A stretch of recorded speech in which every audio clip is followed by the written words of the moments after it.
Stop letting people trigger you. How to detach and stay unbothered. Your coworker just took credit for your work, again. And this time, you can feel the rage, hot, immediate, crawling up from your chest into your throat. Here's what happens in the next 60 seconds. Your heart starts pounding so hard you can hear it in your ears. Your jaw locks. Your hands resting on your desk curl into fists without you even realizing it. The email is still open on your screen, her name in the from field, your analysis in the body, her conclusion at the end. She didn't even bother to change your wording. She just took it. You want to march into her office right now. You've already composed the opening line in your head. We need to talk about the report you sent to Michael. Your voice would be steady, professional, but you know what happens next. Because you've been here before. You'll walk in there with your heart racing and your face flushed. You'll try to keep your voice level, but it'll come out sharper than you intended. And she'll look up from her computer, slow, deliberate with that expression, the one that says she has no idea what you're talking about. Oh, did I forget to CC you? I thought we were collaborating on that. Her tone is light, confused even, slightly concerned that you're upset about something so small. And suddenly, you're not the person whose work was stolen. You're the person who's making it a big deal. You're too sensitive. You're territorial about team projects. She still has the credit. You still have the rage. And now you also look unstable. This is how it always ends. Now picture a different woman. Same company, different floor. Let's call her Maya. 10 minutes ago, someone dismissed her idea in the leadership meeting. Not subtly either. She'd spent 3 weeks developing a proposal for restructuring the client onboarding process, complete with projected time savings and customer satisfaction metrics. She presented for 8 minutes. When she finished, Derek, who'd been checking his phone for most of it, looked up and said, "I don't think that's going to work in practice. No elaboration, no questions, just a flat dismissal." Then he moved on to the next agenda item. You'd be furious. You'd probably say something defensive. Or you'd shut down completely, your face burning while you pretended to take notes for the rest of the meeting. But watch what Maya does. Nothing. Not because she didn't notice. Her chest tightened, her breathing shifted. She felt the familiar heat of humiliation starting to rise.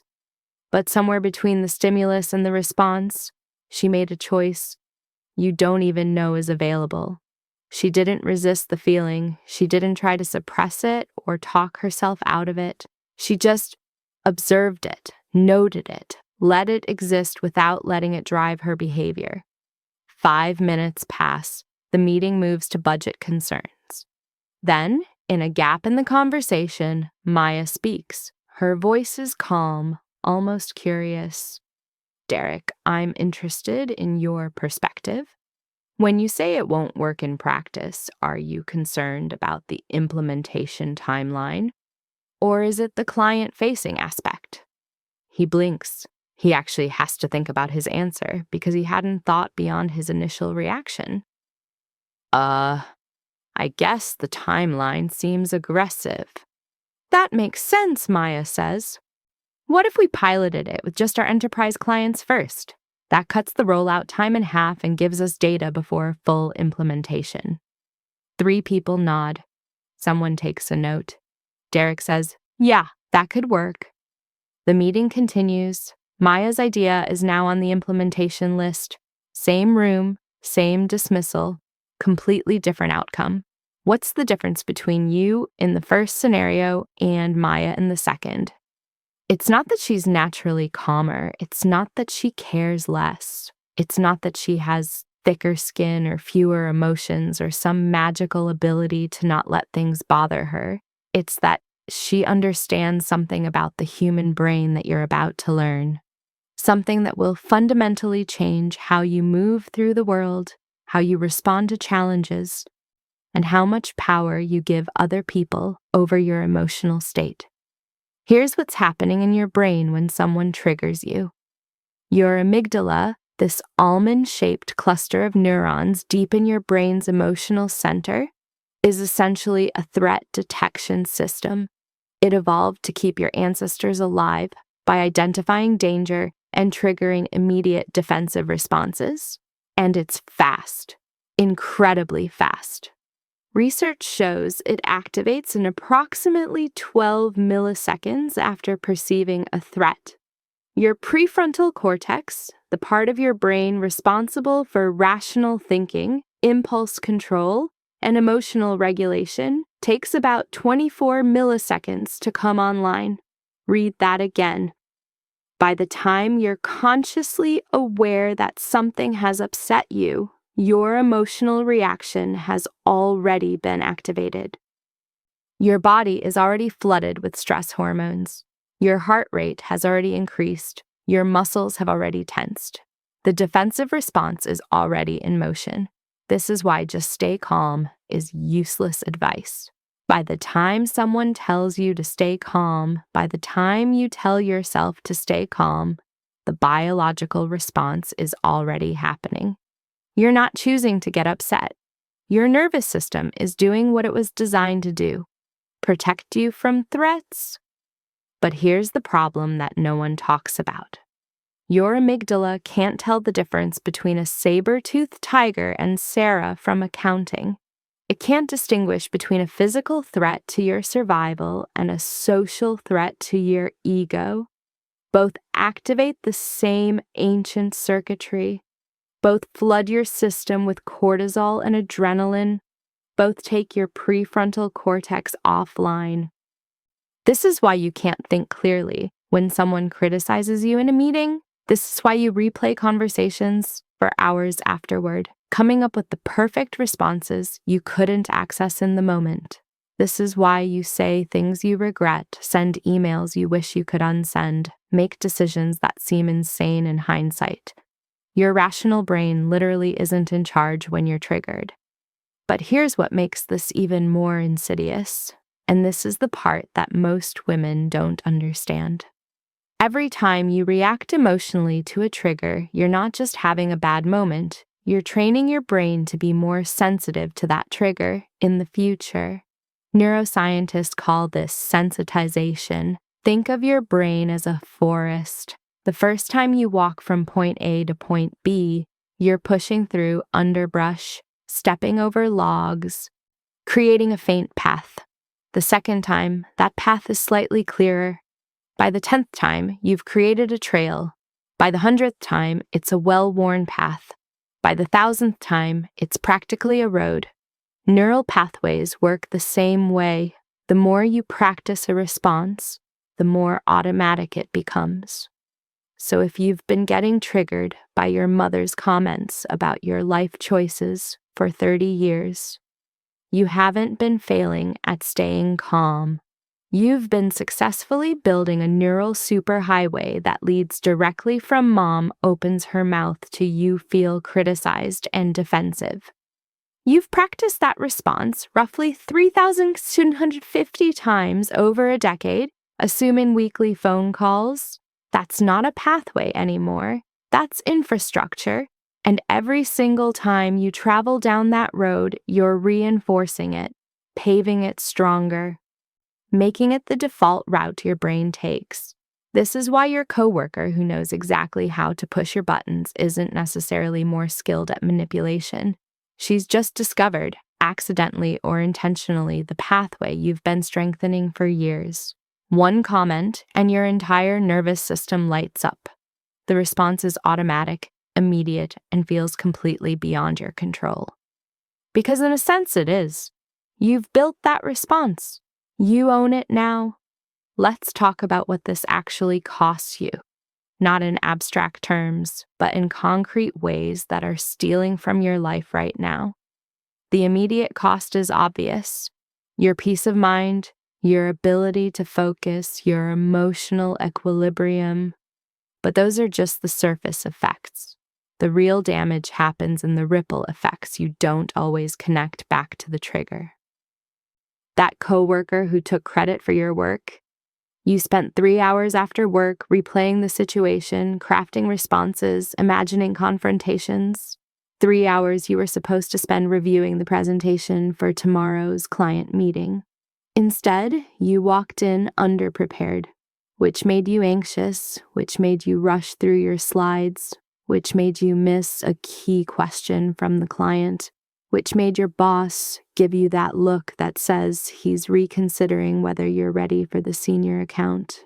The trigger didn't just steal 3 hours, it cascaded into the next day, affecting your performance, your confidence, your reputation. Or consider this. Your partner made a comment last night that triggered your insecurity about not being successful enough.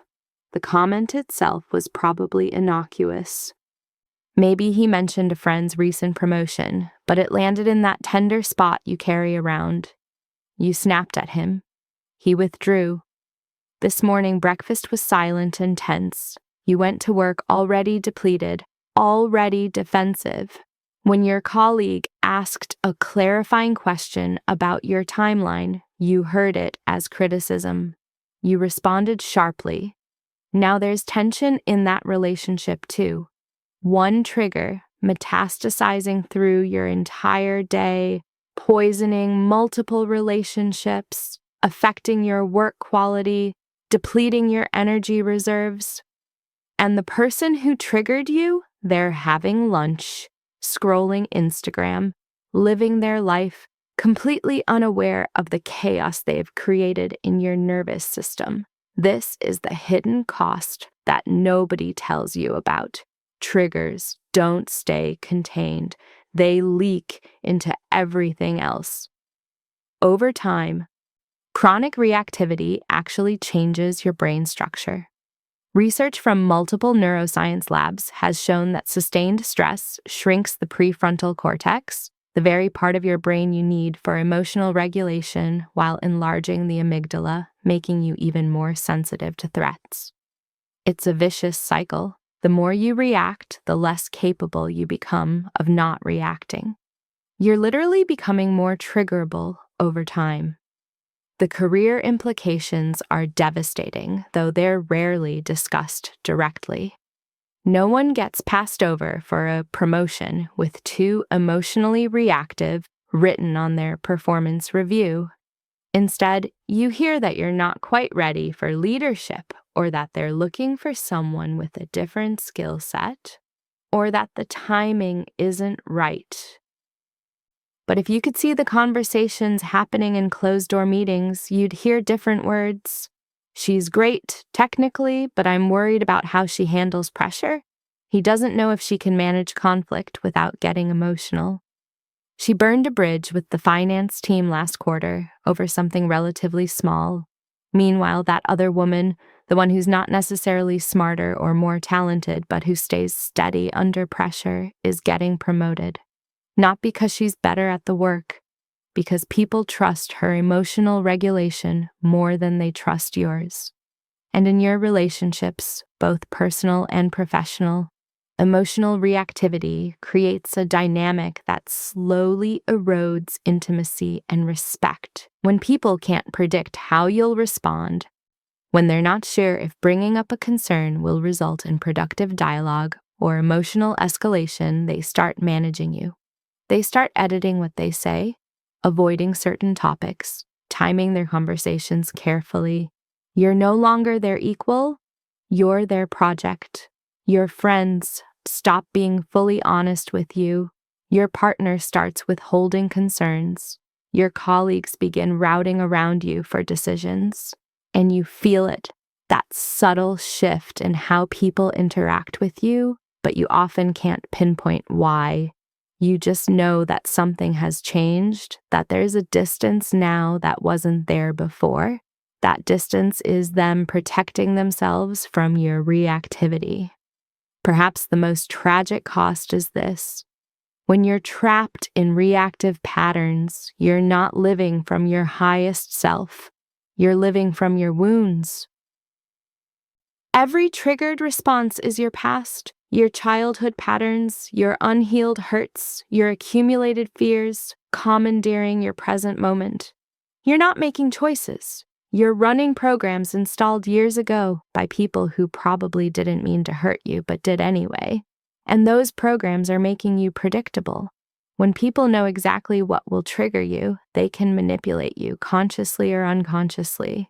You've essentially handed them the remote control to your emotional state.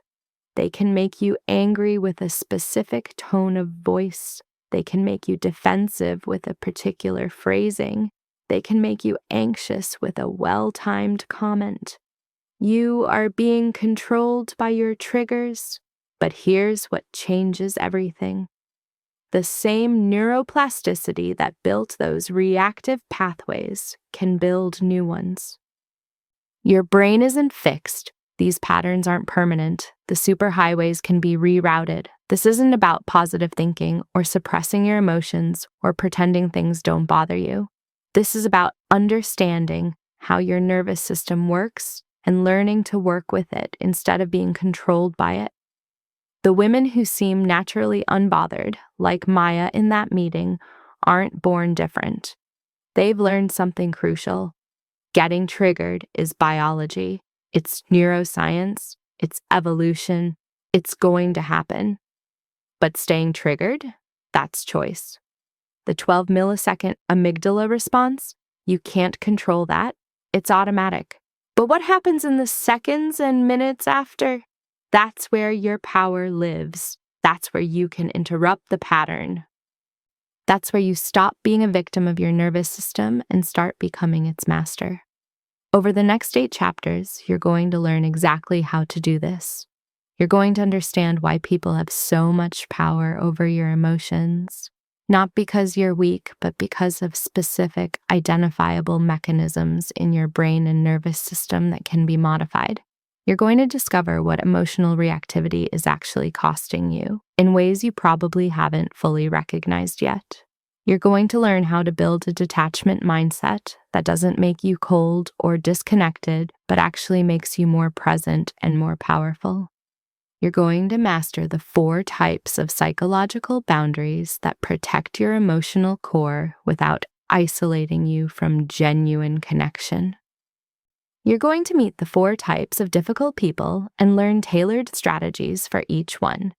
Because what works with a controller completely backfires with a victim, and knowing the difference is everything. You're going to practice non-reactive responses that don't just prevent escalation, they actually transform conflict into connection.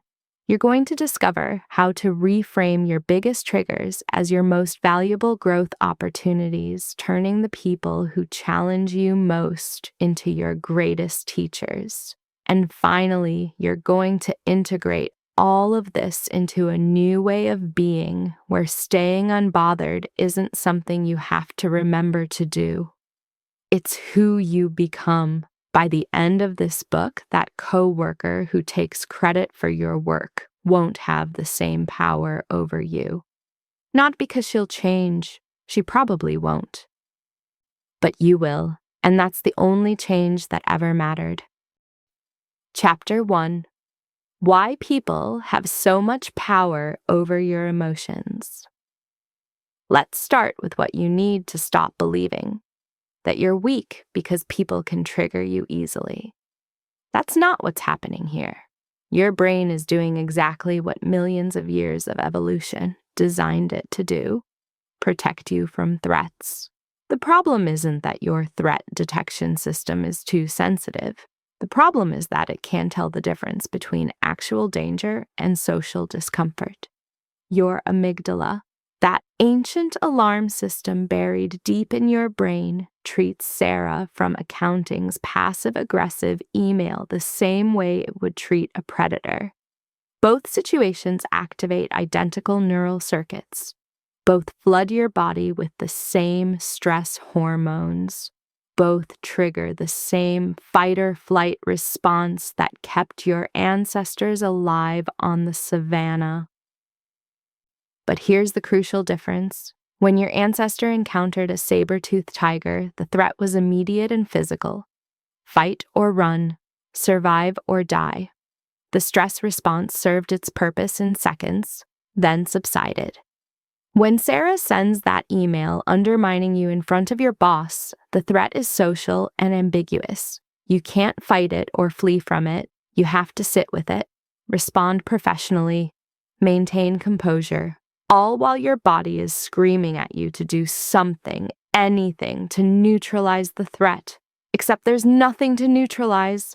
The email is already sent. The damage is already done. But your nervous system doesn't understand that. It just knows. Threat detected, defensive response activated, danger still present. So the stress hormones keep flowing. Your heart keeps racing. Your mind keeps spinning. And 3 hours later, you're still composing the perfect response you'll never actually send, while Sarah has moved on to complaining about the coffee machine. Let's get specific about what happens in your brain during those 12 milliseconds when someone triggers you. The triggering stimulus, a critical comment, a dismissive tone, an eye roll, whatever, enters through your sensory systems and gets routed to your thalamus, your brain's sensory relay station. From there, the information splits into 2 pathways. The first pathway is fast and crude. It goes straight from your thalamus to your amygdala. This is your emergency response system, and it's optimized for speed, not accuracy. It's asking one question, is this a threat? And it's biased toward yes. False positives, treating something safe as dangerous, are evolutionarily preferable to false negatives, treating something dangerous as safe. Better to run from a stick you thought was a snake than to not run from a snake you thought was a stick. This pathway activates in roughly 12 milliseconds. Before you've consciously registered what's happening, your amygdala has already sounded the alarm. The second pathway is slow and sophisticated. It goes from your thalamus to your sensory cortex, where the stimulus gets processed in detail, then to your prefrontal cortex, where it gets analyzed, contextualized, and evaluated, and finally to your amygdala to either confirm or cancel the threat response. This pathway takes about 24 milliseconds, twice as long. Now, 12 milliseconds might not sound like much, but in neural terms, it's an eternity. By the time your rational brain has finished analyzing the situation and determined that Sarah's email is annoying but not actually life-threatening, your amygdala has already initiated a cascade of physiological responses. Your hypothalamus has signaled your adrenal glands to release adrenaline and cortisol. Your heart rate has increased to pump more blood to your muscles. Your breathing has shifted to take in more oxygen. Your pupils have dilated. Your digestion has slowed. Blood has moved away from your prefrontal cortex. You don't need complex thinking when you're fighting or fleeing, and toward your limbic system and motor cortex. You need fast emotional processing and quick physical responses. By the time you're consciously aware that you're upset, your body is already in a full stress response. And here's what makes this particularly insidious. Once that stress response is activated, it's hard to turn off. Cortisol, the primary stress hormone, has a half-life of about 80 minutes. Even after the triggering situation has passed, even after you've logically talked yourself down, your body is still in a state of physiological arousal for over an hour. During that time, you're more sensitive to additional triggers. Your threat detection system is already on high alert, so neutral situations get interpreted as threatening. Your colleague asks a clarifying question and you hear criticism. Your partner suggests ordering takeout and you hear judgment about your cooking. Your friend doesn't text back immediately and you assume they're angry with you. One trigger creates a cascade of additional triggers because your nervous system hasn't returned to baseline yet. But the real problem, the one that keeps you stuck in reactive patterns, isn't the initial trigger. It's what happens when you react to it. Every time you respond emotionally to a trigger, you're doing something very specific in your brain. You're strengthening the neural pathway that connects that stimulus to that response.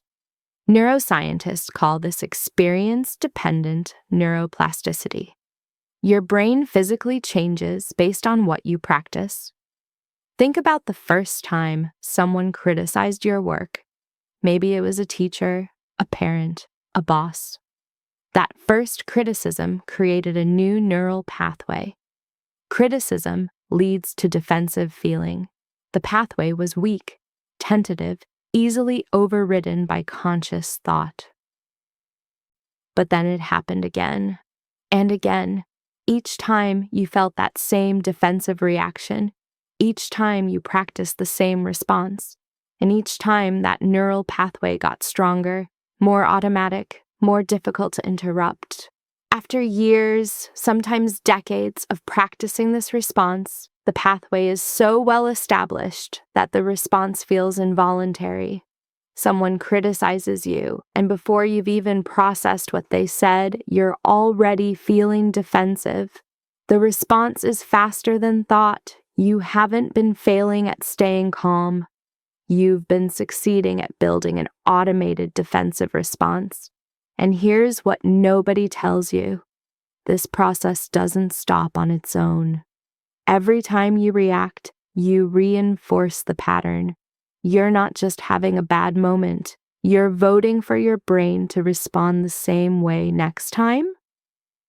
You're training yourself to be more triggerable, not less. Imagine you've been triggered by your mother's comments about your life choices roughly once a week for 30 years. That's over 500 repetitions of the same neural pattern. At this point, you don't even need the full comment. She can clear her throat in that particular way, and your nervous system is already activated. The pathway is so strong that tiny fragments of the original trigger are enough to set it off. This is why your friend can say something your mother used to say, and suddenly you're responding to your friend with the same defensiveness you feel with your mother. The neural pathway doesn't distinguish between sources. It just recognizes the pattern and fires. Let's talk about what this looks like in real life. Because the textbook neuroscience doesn't capture how this actually feels. You're in a team meeting. Your manager, David, is reviewing last quarter's performance. He gets to your projects and says, "The Johnson account results were fine. Not what we hoped for, but fine." His tone is neutral. His face is neutral. Objectively, this is mild feedback, but you feel your chest tighten, your face flush. Your mind immediately starts constructing a defense. The Johnson account had unrealistic expectations from the start. I told David that in our planning meeting, but he insisted we promise those numbers. This isn't my fault. I did everything right. He's setting me up to take the blame. Meanwhile, David has moved on to the next item on the agenda. He's literally talking about office supply reordering, but you're not hearing any of it. You're still back on fine, replaying it in different tones, analyzing what he really meant, preparing your defense for a criticism that hasn't actually been voiced. Your amygdala registered not what we hoped for as a threat to your professional standing. It activated your stress response. And now, even though David has moved on and is discussing printer cartridges, your body is still flooded with cortisol, your heart is still racing, and your prefrontal cortex is still offline. You miss the next 10 minutes of the meeting because you're having an argument with David in your head, an argument that, in reality, isn't happening. Later, when you're recounting the meeting to your friend, you say, "David basically said I failed on the Johnson account. That's not what he said, but that's what your amygdala heard." And that's the story that's now encoded in your memory. This is the problem with triggers. They don't just distort your experience in the moment. They distort your memory of the event, which then informs how you interpret future events, which creates a self-reinforcing cycle of perceived threat and defensive response. Now consider the woman who doesn't get triggered the same way. Let's go back to Maya from the hook. When Derek dismissed her idea in the meeting, her amygdala activated too.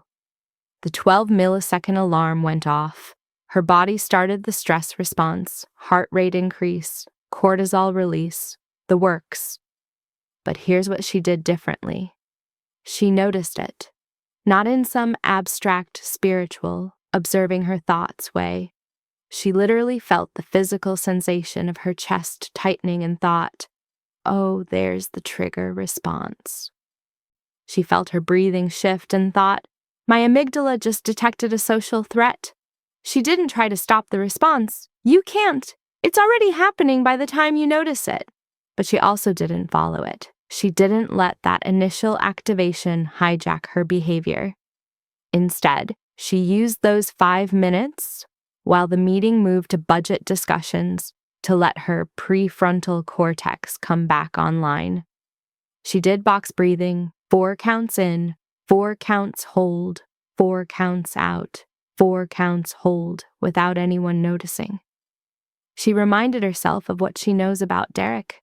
He's a quick reaction thinker who often shoots down ideas initially, then comes around to them later. His dismissal wasn't actually about her idea. It was about his processing style. By the time she spoke again, her stress response had partially subsided. Her prefrontal cortex was back in charge, and she was able to respond strategically instead of reacting emotionally. Same trigger, same initial physiological response, completely different outcome. The difference isn't that Maya is naturally calmer or less emotional. The difference is that she's trained herself to create a buffer between the trigger and her behavioral response. She's learned to notice the 12-millisecond amygdala activation and use the next 24 milliseconds and the minutes after that to choose a different pathway. Here's what most people misunderstand about emotional regulation. They think the goal is to not feel triggered.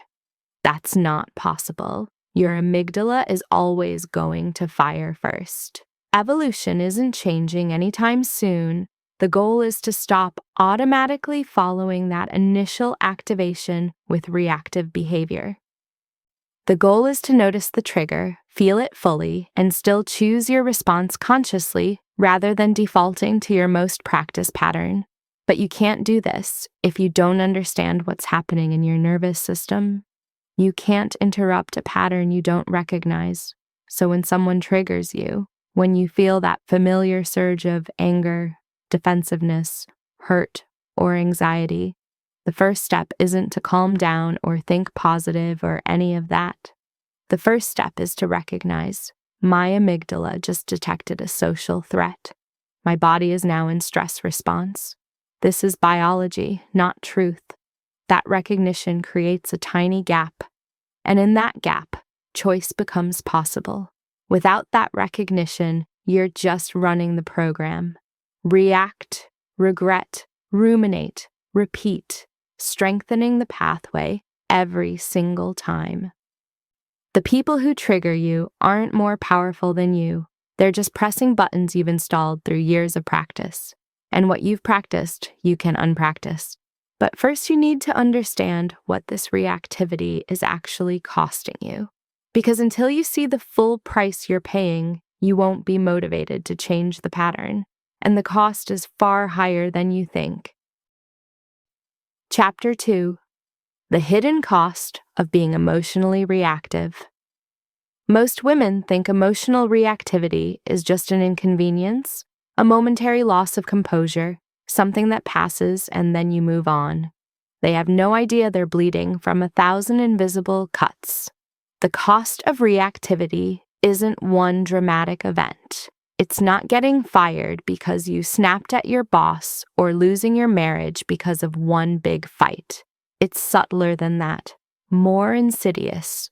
It's the accumulation of small moments where you lost credibility, damaged trust, missed opportunities, or simply exhausted yourself with emotional chaos, moments that seem insignificant individually but compound into a life that's smaller and harder than it needs to be. Let's start with what's happening inside your skull. Every time you get triggered and react emotionally, you're subjecting your brain to a cortisol bath. Cortisol is useful in short bursts. It mobilizes energy, sharpens focus, prepares you for action. But chronic exposure to cortisol is neurotoxic.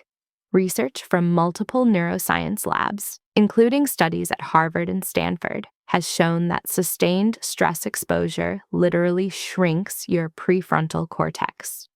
The part of your brain responsible for executive function, emotional regulation, complex decision-making, and impulse control physically atrophies when repeatedly flooded with stress hormones. At the same time, your amygdala enlarges. It becomes more sensitive, more reactive, more likely to perceive threats where none exist. Read that again.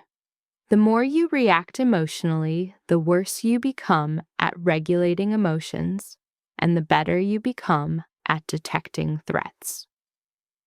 It's a vicious cycle that compounds over time.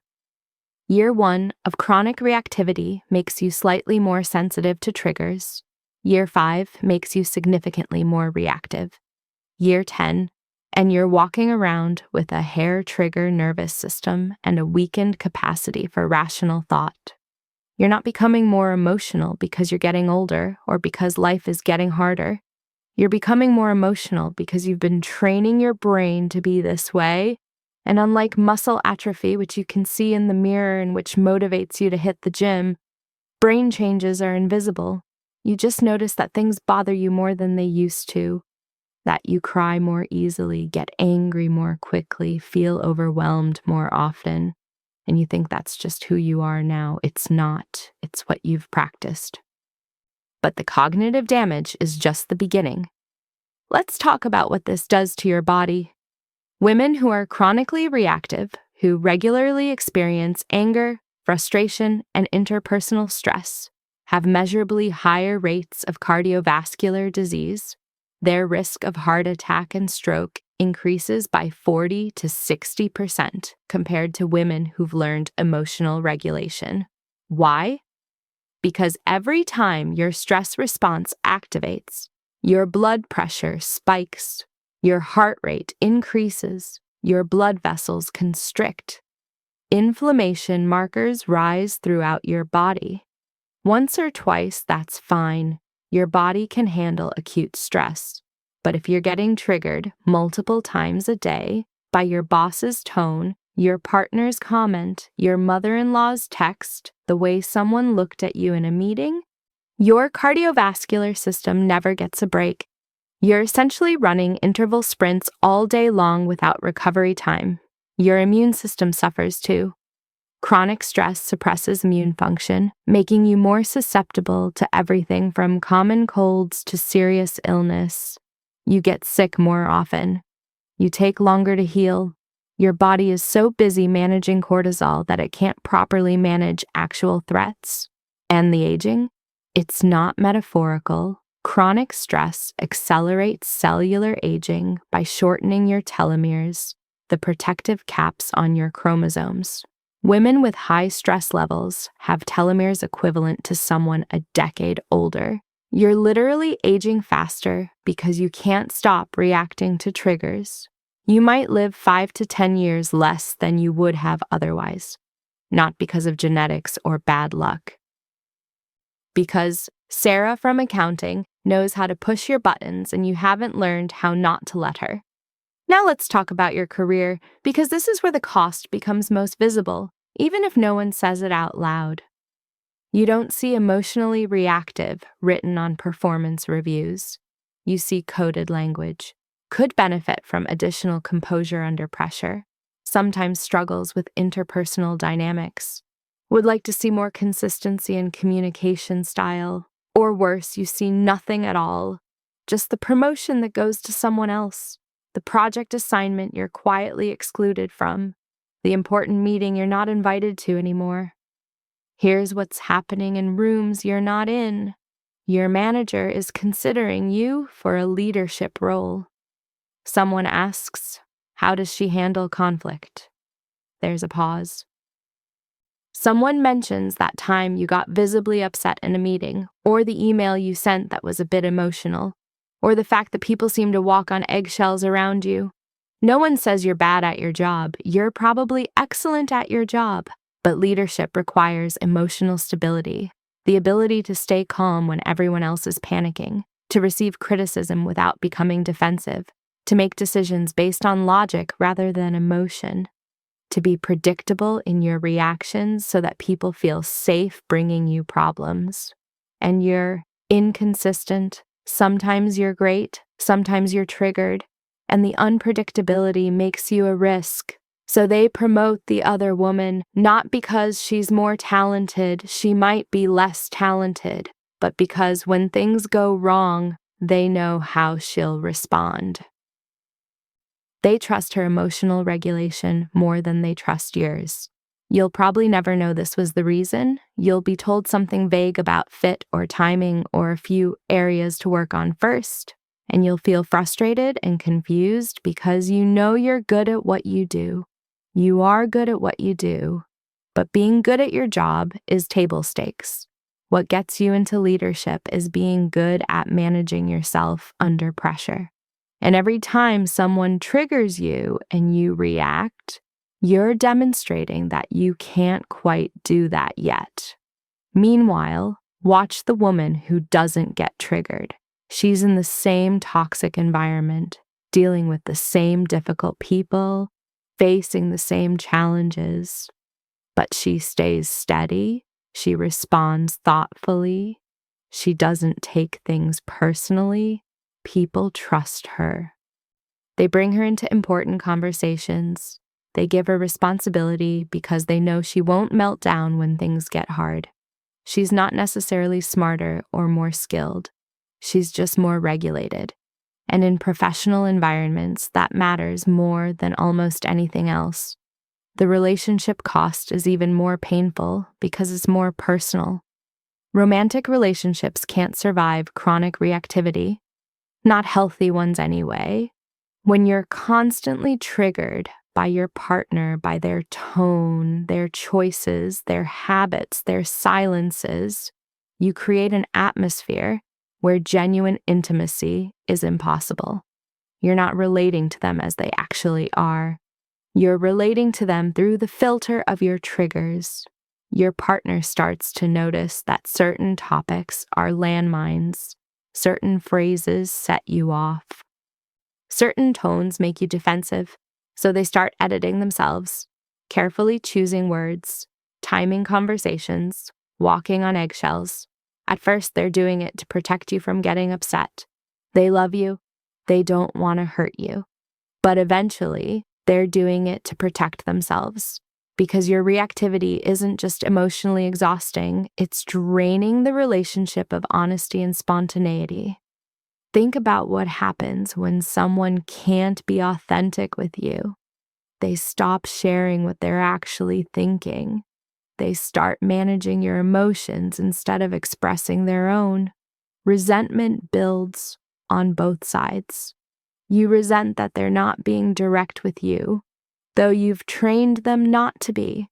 They resent that they have to constantly monitor their words and behavior to avoid triggering you. The relationship becomes less about connection and more about crisis management. And here's the cruelest part. You often don't realize this is happening until the relationship is already damaged. You just know that something feels off, that you don't feel as close as you used to, that conversations feel more careful, less alive. Your partner might eventually tell you, if they're brave enough or frustrated enough, I feel like I can't say anything without you getting upset. And you might genuinely be confused because, from your perspective, you're just expressing your feelings. You're being honest about when things hurt you. But there's a difference between expressing feelings and weaponizing them, between sharing your emotional experience and making someone else responsible for managing it. When you get triggered by your partner's normal human behavior, forgetting to text, being tired after work, wanting time alone, and react with anger or hurt or passive aggression, you're essentially punishing them for not perfectly meeting your unspoken expectations. And over time, that punishment shapes their behavior, not toward more authentic connection, but toward more careful self-editing. The same pattern plays out with friends. The chronically reactive woman gradually finds that her friends stop calling as much, stop sharing certain things, keep conversations surface level, not because they don't care, because caring for someone who's frequently triggered is exhausting. It requires constant emotional labor, anticipating what might upset them, managing their reactions, soothing their hurt feelings. Eventually, many friends quietly withdraw. They're still friendly, still polite, but the depth is gone, the spontaneity is gone, and you're left wondering why your friendships don't feel as close as they used to. Let's talk about your children, if you have them, because this is where reactivity does its deepest damage. Children learn emotional regulation by watching the adults around them. They don't learn it from what you tell them about managing emotions. They learn it from watching how you actually manage emotions. When you react strongly to minor triggers, the spilled milk, the forgotten homework, the mess in the living room, you're teaching your children that small problems warrant big emotional responses. You're modeling dysregulation. They learn that emotions are dangerous, unpredictable forces that can erupt at any moment. They learn to walk on eggshells, just like your partner does. They learn to be hypervigilant about your emotional state, constantly scanning your face and voice for signs of incoming anger or hurt. And they internalize this. They begin to believe that their behavior is responsible for your emotional state, that if you're upset, it's their fault, that they need to manage your feelings by being good or staying small or not burdening you with their needs. This is how anxiety gets passed down through generations, not through genes primarily, but through nervous system modeling. Your daughter watches you get triggered by criticism and react defensively. She learns criticism is a threat. Defense is the appropriate response. She internalizes your pattern. By the time she's in her first job, she's already practiced defensive reactivity thousands of times by watching you. Your son watches you get triggered by your partner's comment and shut down for hours in cold silence. He learns, when hurt, withdraw. Punishment through absence is how we communicate pain. He takes this into his future relationships. The cost of your reactivity isn't just paid by you, it's inherited by the next generation. Perhaps the most tragic cost is the one that's hardest to measure, the loss of your authentic power. Every time you react to a trigger, you're not responding from your highest self. You're responding from your most wounded self. You're not the wise, capable, powerful woman you're becoming. You're the hurt child, the defensive teenager, the betrayed ex-girlfriend, the criticized employee from 5 jobs ago. Every unhealed wound has a voice, and when you're triggered, those voices are running the show. This means your present moment gets hijacked by your past. You think you're responding to what's happening now, but you're actually responding to everything that's ever happened that felt similar. Your partner forgets your anniversary, and you're not just upset about this year's forgotten date. You're also upset about the time your father forgot your recital, the time your ex forgot your birthday. Every time someone made you feel unimportant. Your boss gives you critical feedback, and you're not just processing this specific feedback. You're also processing every time a teacher called you stupid, every time your mother implied you weren't good enough, every time you felt judged and found lacking. The trigger in the present moment acts as a time machine, pulling all those old wounds into now. And here's what this costs you: predictability. When people know your triggers, they know how to manipulate you, consciously or unconsciously. They know that if they say X, you'll react with Y. They know how to make you angry, defensive, guilty, or anxious with reliable precision. You've essentially handed them a control panel to your nervous system.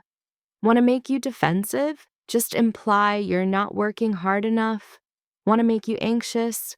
Just hint that you're disappointing someone. Want to make you angry? Just use that particular dismissive tone. You think you're expressing your authentic feelings. Actually, you're running a program that was installed years ago, possibly by people who didn't even mean to hurt you. And the most painful part? While you're trapped in these reactive patterns, you're not building the life you're capable of building. You're not taking the risks you should take because you're afraid of criticism. You're not having the conversations you need to have because you're afraid of conflict. You're not pursuing the opportunities you deserve because you're afraid of rejection. Your reactivity is keeping you small. But here's what nobody tells you until now. All of this can change. The brain damage isn't permanent. The cardiovascular risk decreases. The relationship patterns can shift. The career limitations can dissolve. Not because the difficult people in your life change. They probably won't. But because you learn to stop giving them power over your nervous system. You learn that between stimulus and response, there's a space. And in that space lies your freedom. The women who seem untouchable, who navigate difficult people with grace, who stay centered under pressure, who command respect without demanding it. They're not born different. They've just learned something you're about to learn. Other people's behavior is always about them, and your response is always about you. When you truly understand this, not just intellectually, but in your nervous system, everything changes. And that understanding starts with building a mental framework that protects your emotional core no matter what anyone else does. It's called the detachment mindset, and it's your fortress. Chapter 3: The Detachment Mindset, Your Mental Fortress. True emotional freedom doesn't come from controlling what other people do. It comes from mastering how you respond to what they do. This is the essence of the detachment mindset. You're not at the mercy of other people's actions, words, or energy. You're sovereign over your own emotional territory. And no one enters that space without your permission. Let's be clear about what detachment isn't, because most women misunderstand this completely. Detachment is not becoming cold. It's not shutting down emotionally or building walls around your heart. It's not pretending things don't affect you or suppressing your feelings until they explode later. Detachment is strategic distance. It's the ability to observe what's happening without being consumed by it. It's staying emotionally present while refusing to let other people's dysfunction become your chaos. Think of it this way. You can stand in a rainstorm and get soaked, or you can stand under an umbrella and stay dry while still experiencing the rain. You're not denying the rain exists. You're just not letting it penetrate your core. The detached woman isn't less feeling, she's more present. She's not avoiding difficult emotions. She's choosing which emotions deserve her energy and which ones are just weather patterns she needs to let pass. The detachment mindset is built on one fundamental truth that most women spend their entire lives resisting. Other people's behavior is about them, not about you. When someone is rude to you, they're revealing something about their internal state, their stress level, their insecurities, their emotional regulation capacity, their unresolved wounds. When someone criticizes you, they're showing you their standards, their perspective, their communication style, not delivering objective truth about your worth. When someone dismisses you, they're demonstrating their ability to listen, their level of respect, their own limitations, not proving that you're dismissible. But your ego doesn't want to believe this. Your ego is invested in making everything personal. It wants the criticism to be about you so it can defend you. It wants the rudeness to be about you so it can feel righteous in its anger. It wants the dismissal to be about you so it can justify the hurt.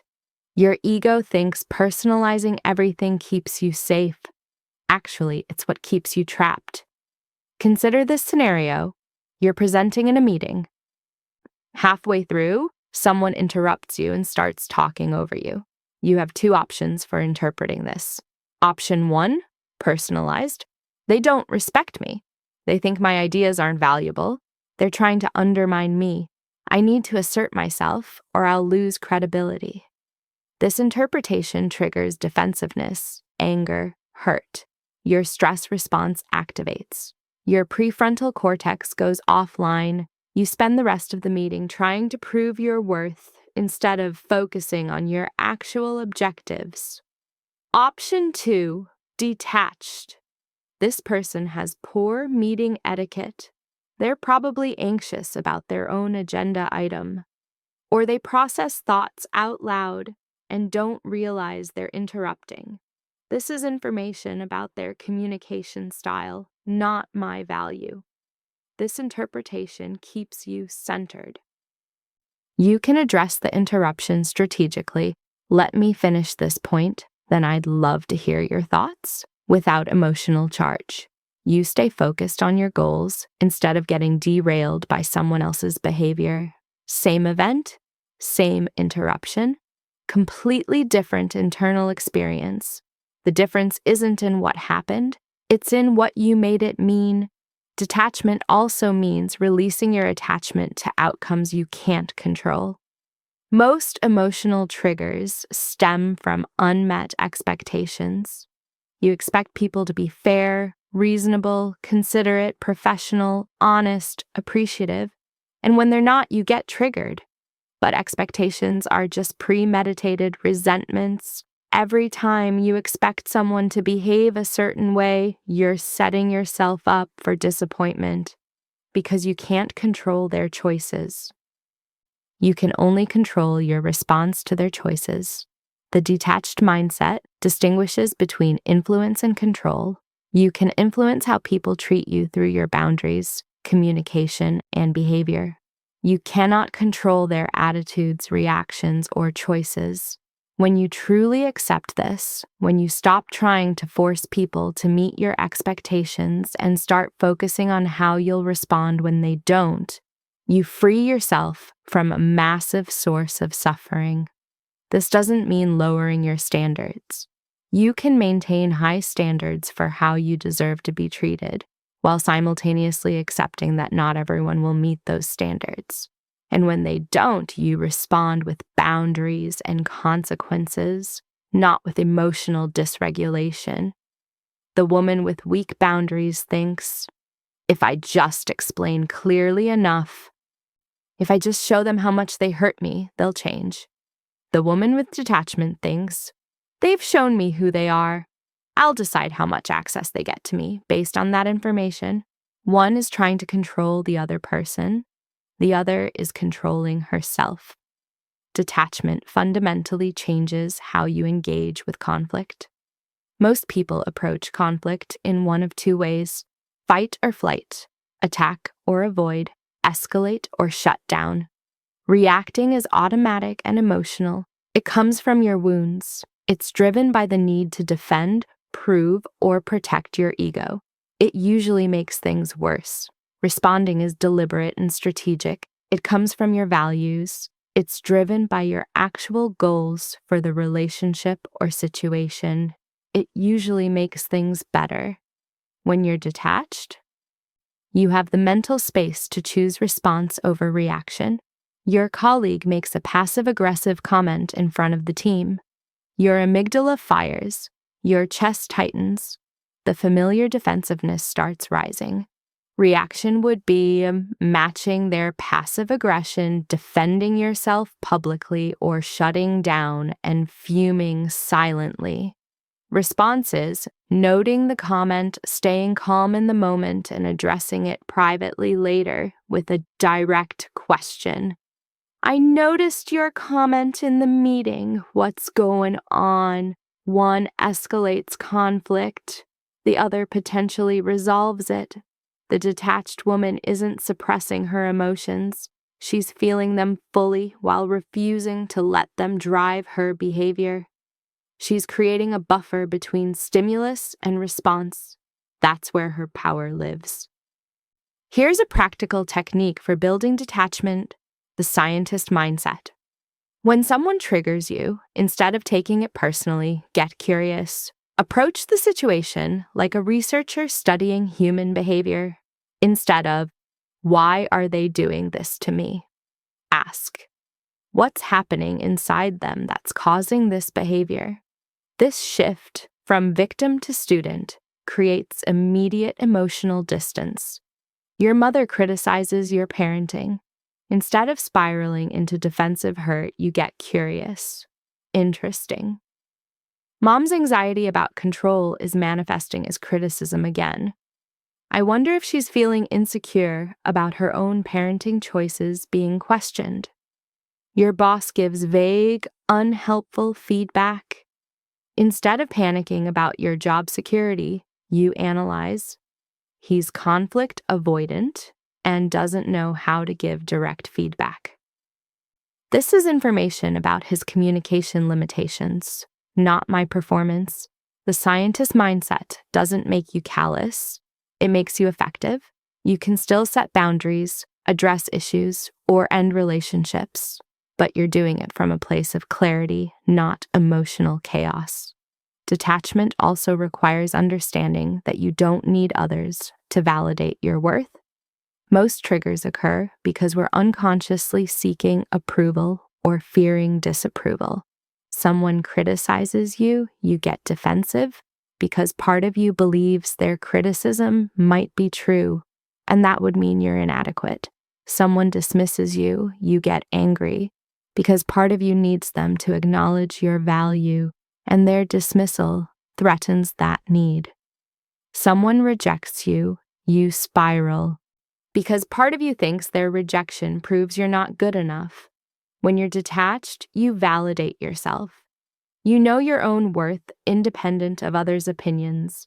You make decisions based on your own judgment. You don't need constant external affirmation to feel secure. This doesn't mean you ignore all feedback or become arrogant. It means you filter input through your own values and self-knowledge rather than automatically accepting whatever story others tell about you. Someone says you're selfish. You consider whether that's true based on your actual behavior and values. If it's not true, you dismiss it. If there's some truth to it, you address it, but you don't collapse into shame or rage because someone used a word you don't like. Their opinion is just data, not a verdict. The detachment mindset ultimately transforms your relationship with all of life's challenges. Instead of being tossed around by other people's moods, behaviors, and opinions, you become the calm center of your own experience. You stop trying to control things you can't control and start mastering the one thing you can: your response. This is what she has that you don't. Not immunity to triggers, not absence of emotions. A mental framework that protects her emotional core while keeping her genuinely engaged with life.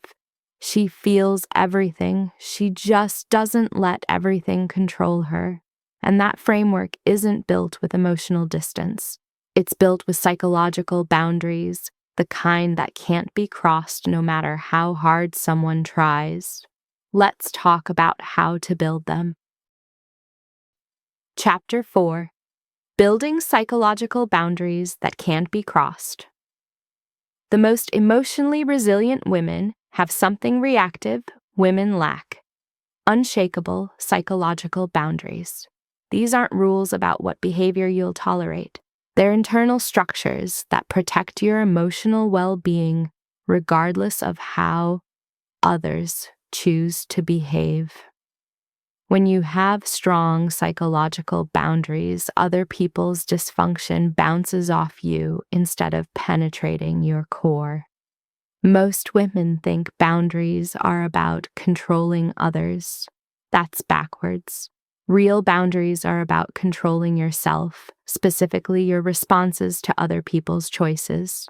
When someone violates your boundary, the boundary isn't what stops them, it's what determines how you respond. A woman with weak boundaries gets pulled into drama, arguments, emotional chaos.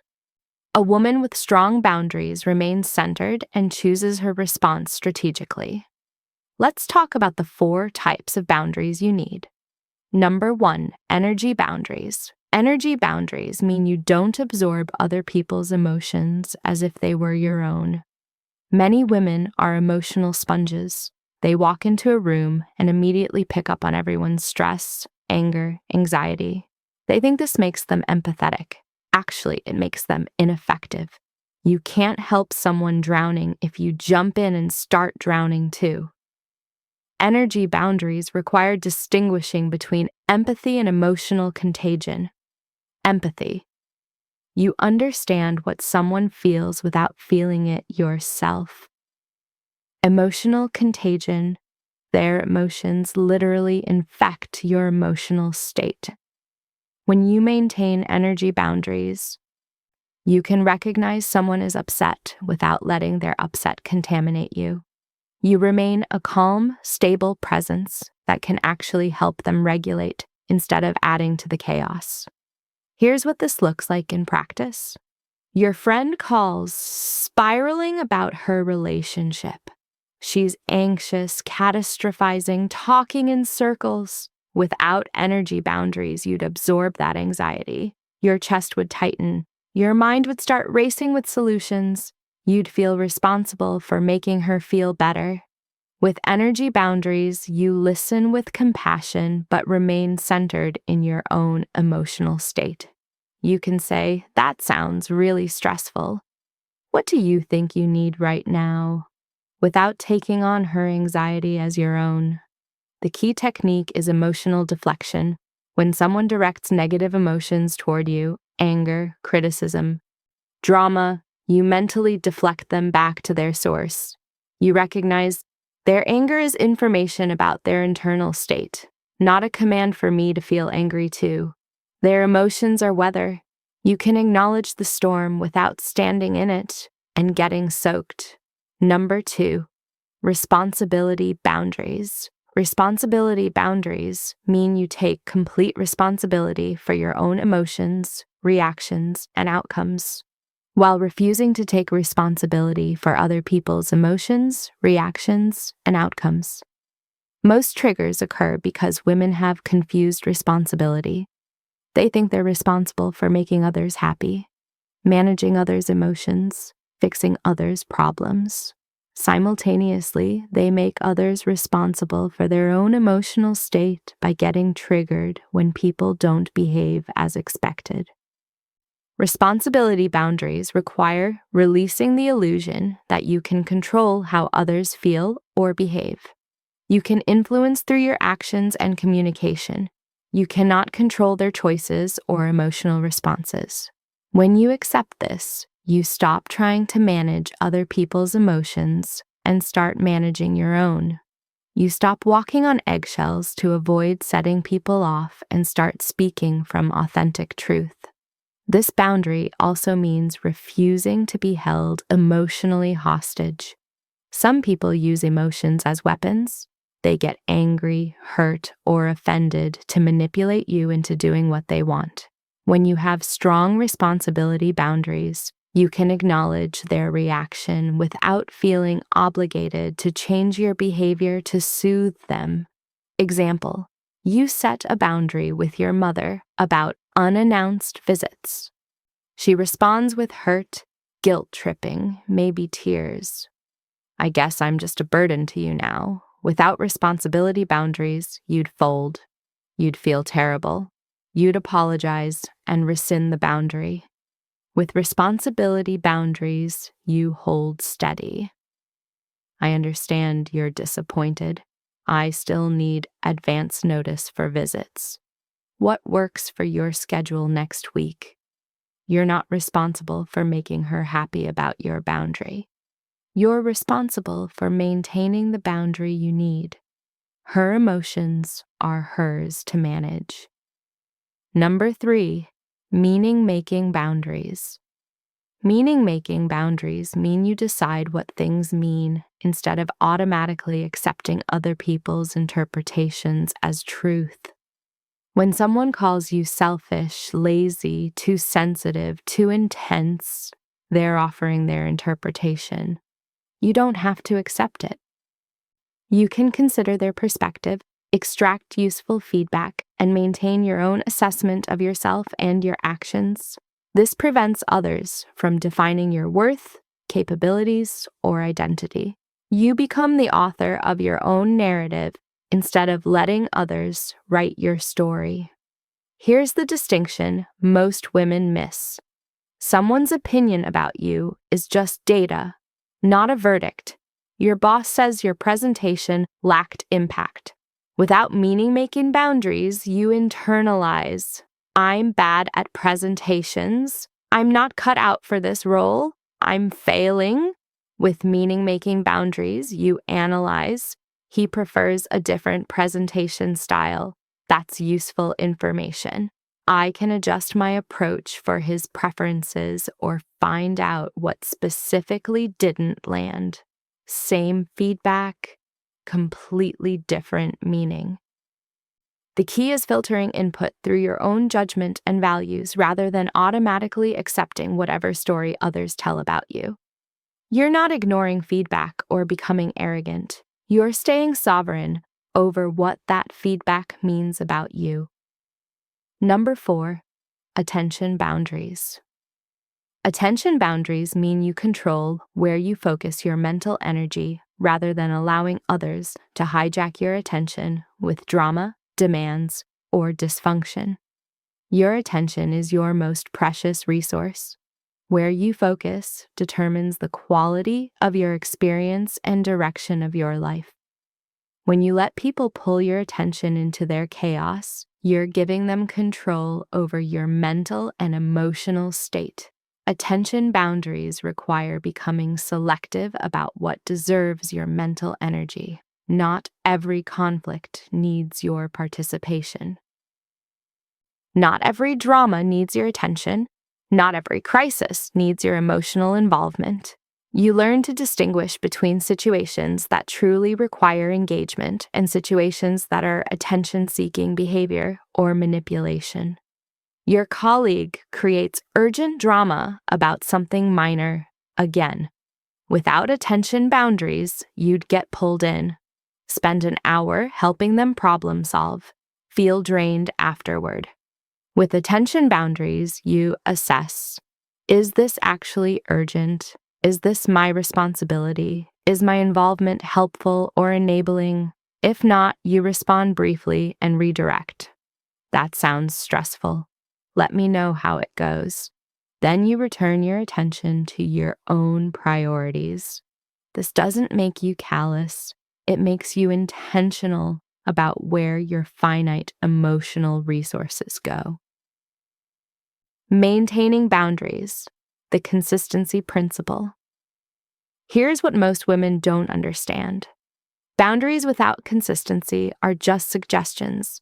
Every time you violate your own boundaries, absorbing someone's emotions, taking responsibility for their choices, accepting their interpretation as truth, giving them your attention when they're being manipulative, you train both yourself and them to expect boundary violations in the future.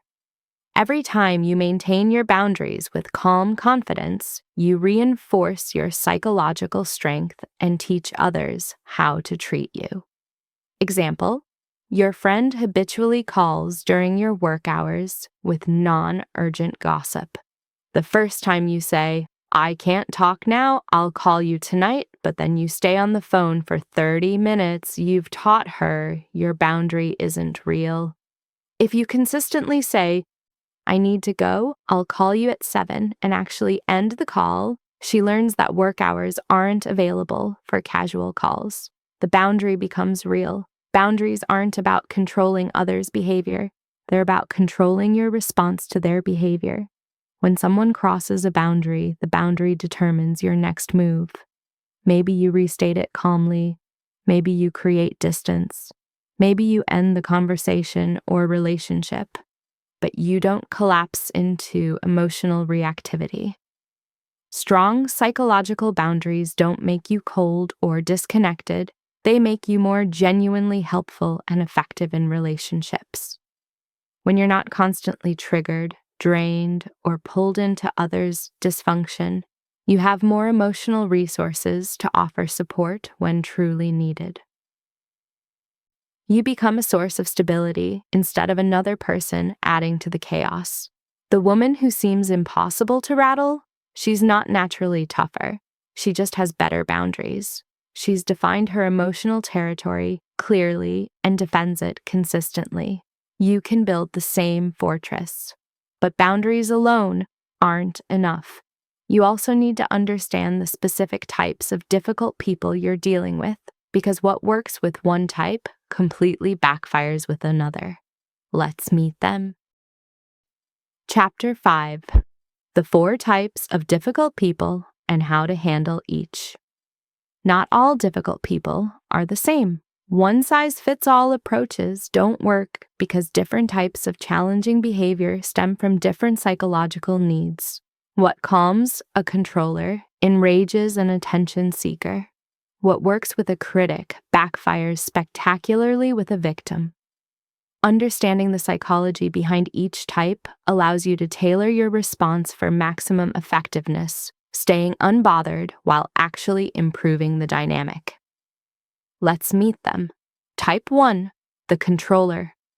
Identifying traits. Micromanages, gives unsolicited advice, needs to be in charge of everything, becomes agitated when others don't follow their directions. Psychological root. Deep insecurity and fear of losing control. Controllers believe that if they're not managing every detail, something bad will happen. Often they experienced chaos or unpredictability in their past, and control became their primary coping mechanism. What doesn't work? Fighting for control, refusing their input entirely, telling them to back off. What works? Give them the illusion of control while maintaining your autonomy. Instead of, I'm doing it my way, try, I see 2 possible approaches here. Which one do you think would work better? This makes them feel involved in the decision while you're still guiding the outcome. Another effective strategy: acknowledge their expertise in legitimate areas while maintaining boundaries elsewhere. You have more experience with client presentations than I do. What would you suggest for the opening? This satisfies their need to be the expert without letting them control aspects where they have no real expertise. The key: controllers need to feel heard and valued. When you involve them strategically, they're less likely to impose control where you don't want it. You're channeling their controlling tendencies in productive directions rather than fighting them directly. Example in action: your mother-in-law tries to control how you organize your kitchen. Instead of defending your choices, you say, "You're so good at organizing. I'm struggling with the pantry layout. Would you take a look and tell me what you think?" She gets to offer expertise. You get to decide which suggestions to actually implement. Type 2, the attention seeker. Identifying traits: insatiable need for validation and drama, interrupts conversations to make it about them, creates crises requiring rescue, becomes upset when not the center of attention. Psychological root: fear of being ignored or forgotten. Attention seekers learned early that dramatic behavior gets attention, even if it's negative attention. To them, being ignored is worse than being criticized. What doesn't work? Giving them attention for dramatic behavior, trying to out-drama them, completely ignoring them. What works? Reward appropriate behavior, don't reward drama. When they're behaving normally, show genuine interest, ask their opinion, acknowledge their presence. When they're creating drama, Don't take the bait. Respond calmly and briefly, then redirect your attention elsewhere. Example, your friend texts, "Everything is falling apart. I can't do this anymore." For the third time this week, without boundaries, you'd call immediately, spend an hour problem solving, and reinforce that drama gets your full attention. With boundaries, that sounds really stressful. Let me know what you decide to do about it. Then you don't engage further until they respond with something substantive. You're not being cold, you're refusing to reward the drama while remaining available for genuine connection. The key: attention seekers need to learn that your attention is available for real connection, not theatrical crisis.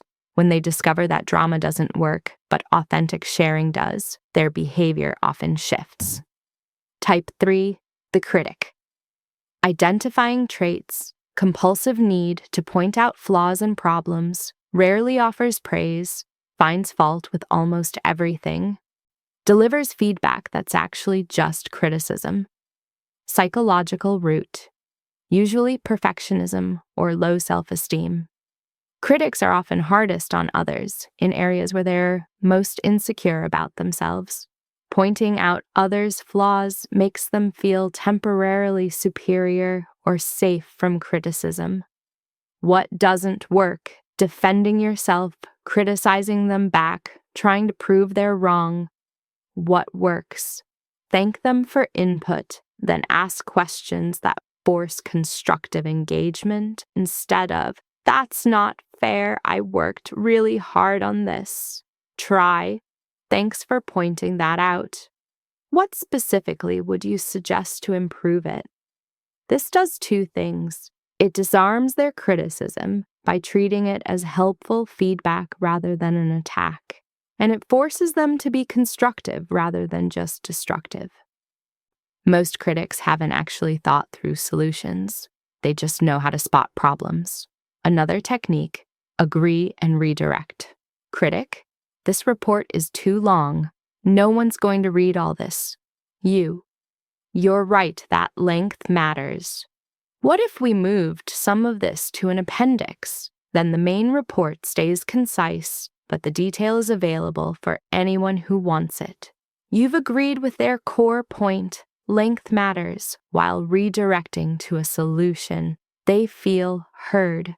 You maintain control of the outcome. The key: critics need to feel like their perspective matters.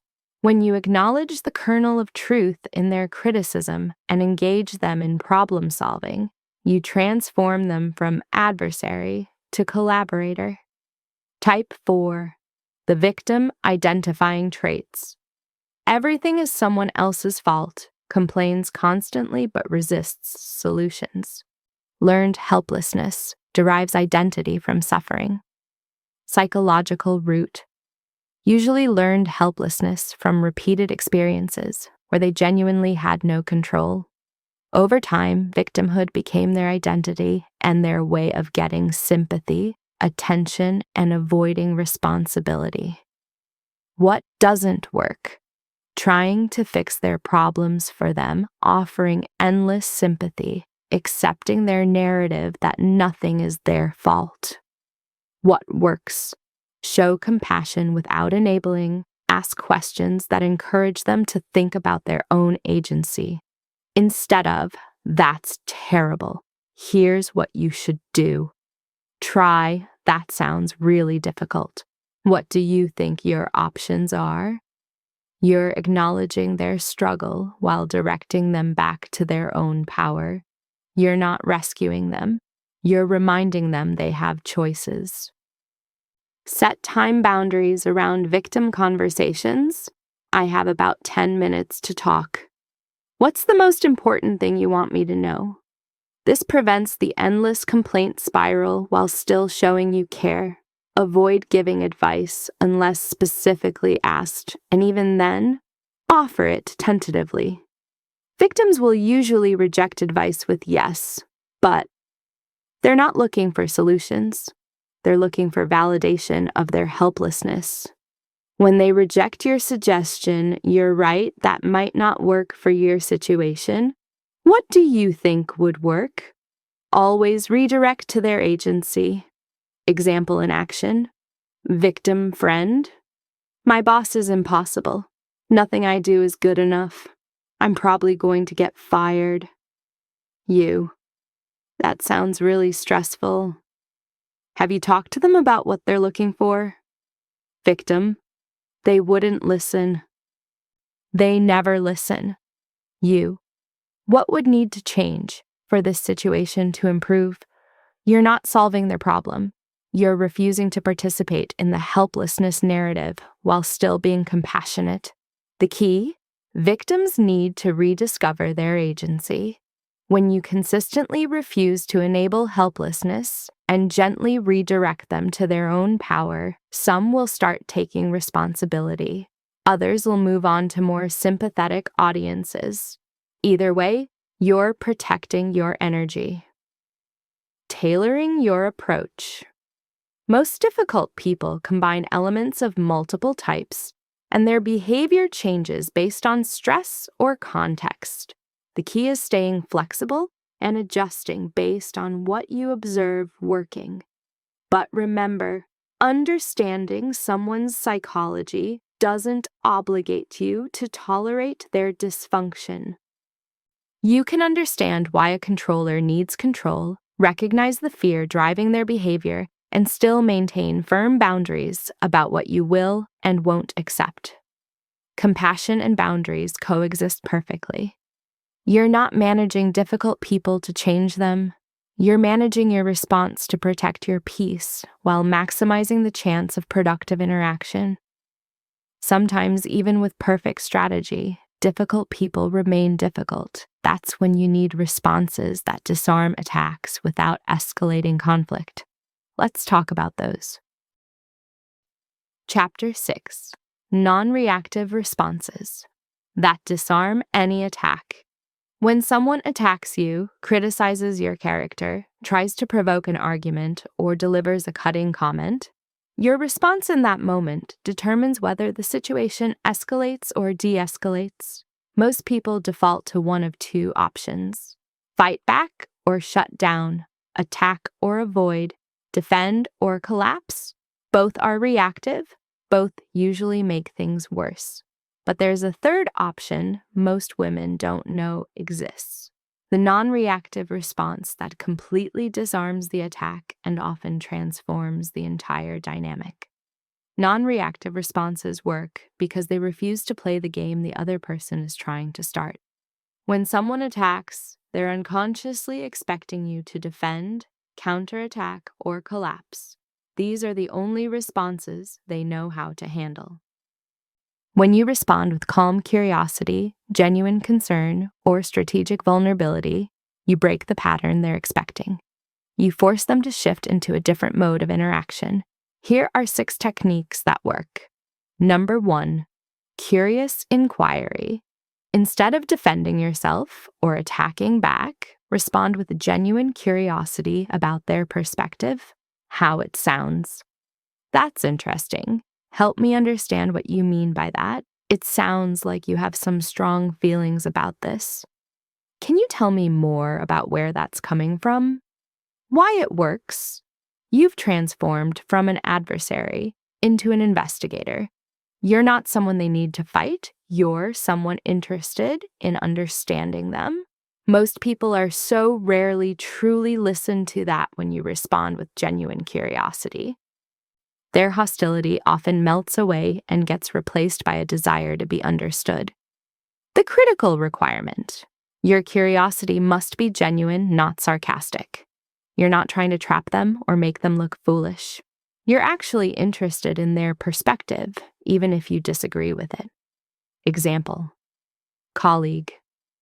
You always take over meetings. You don't let anyone else contribute. Reactive response.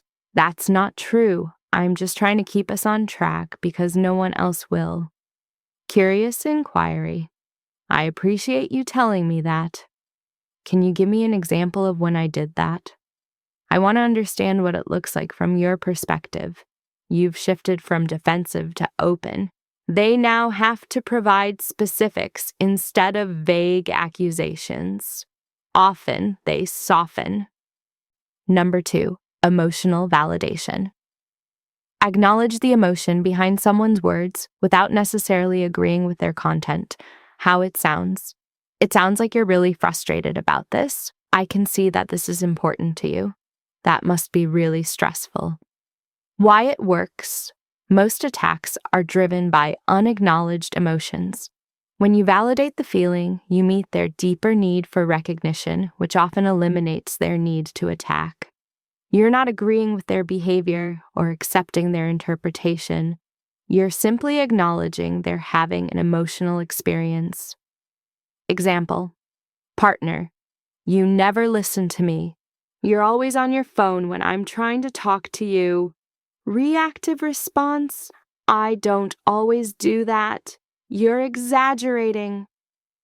Emotional validation: you're right that you deserve my full attention when we're talking. I can hear that this is frustrating for you. Notice, you didn't agree that you never listen. You validated the underlying need, deserving attention, and the feeling, frustration.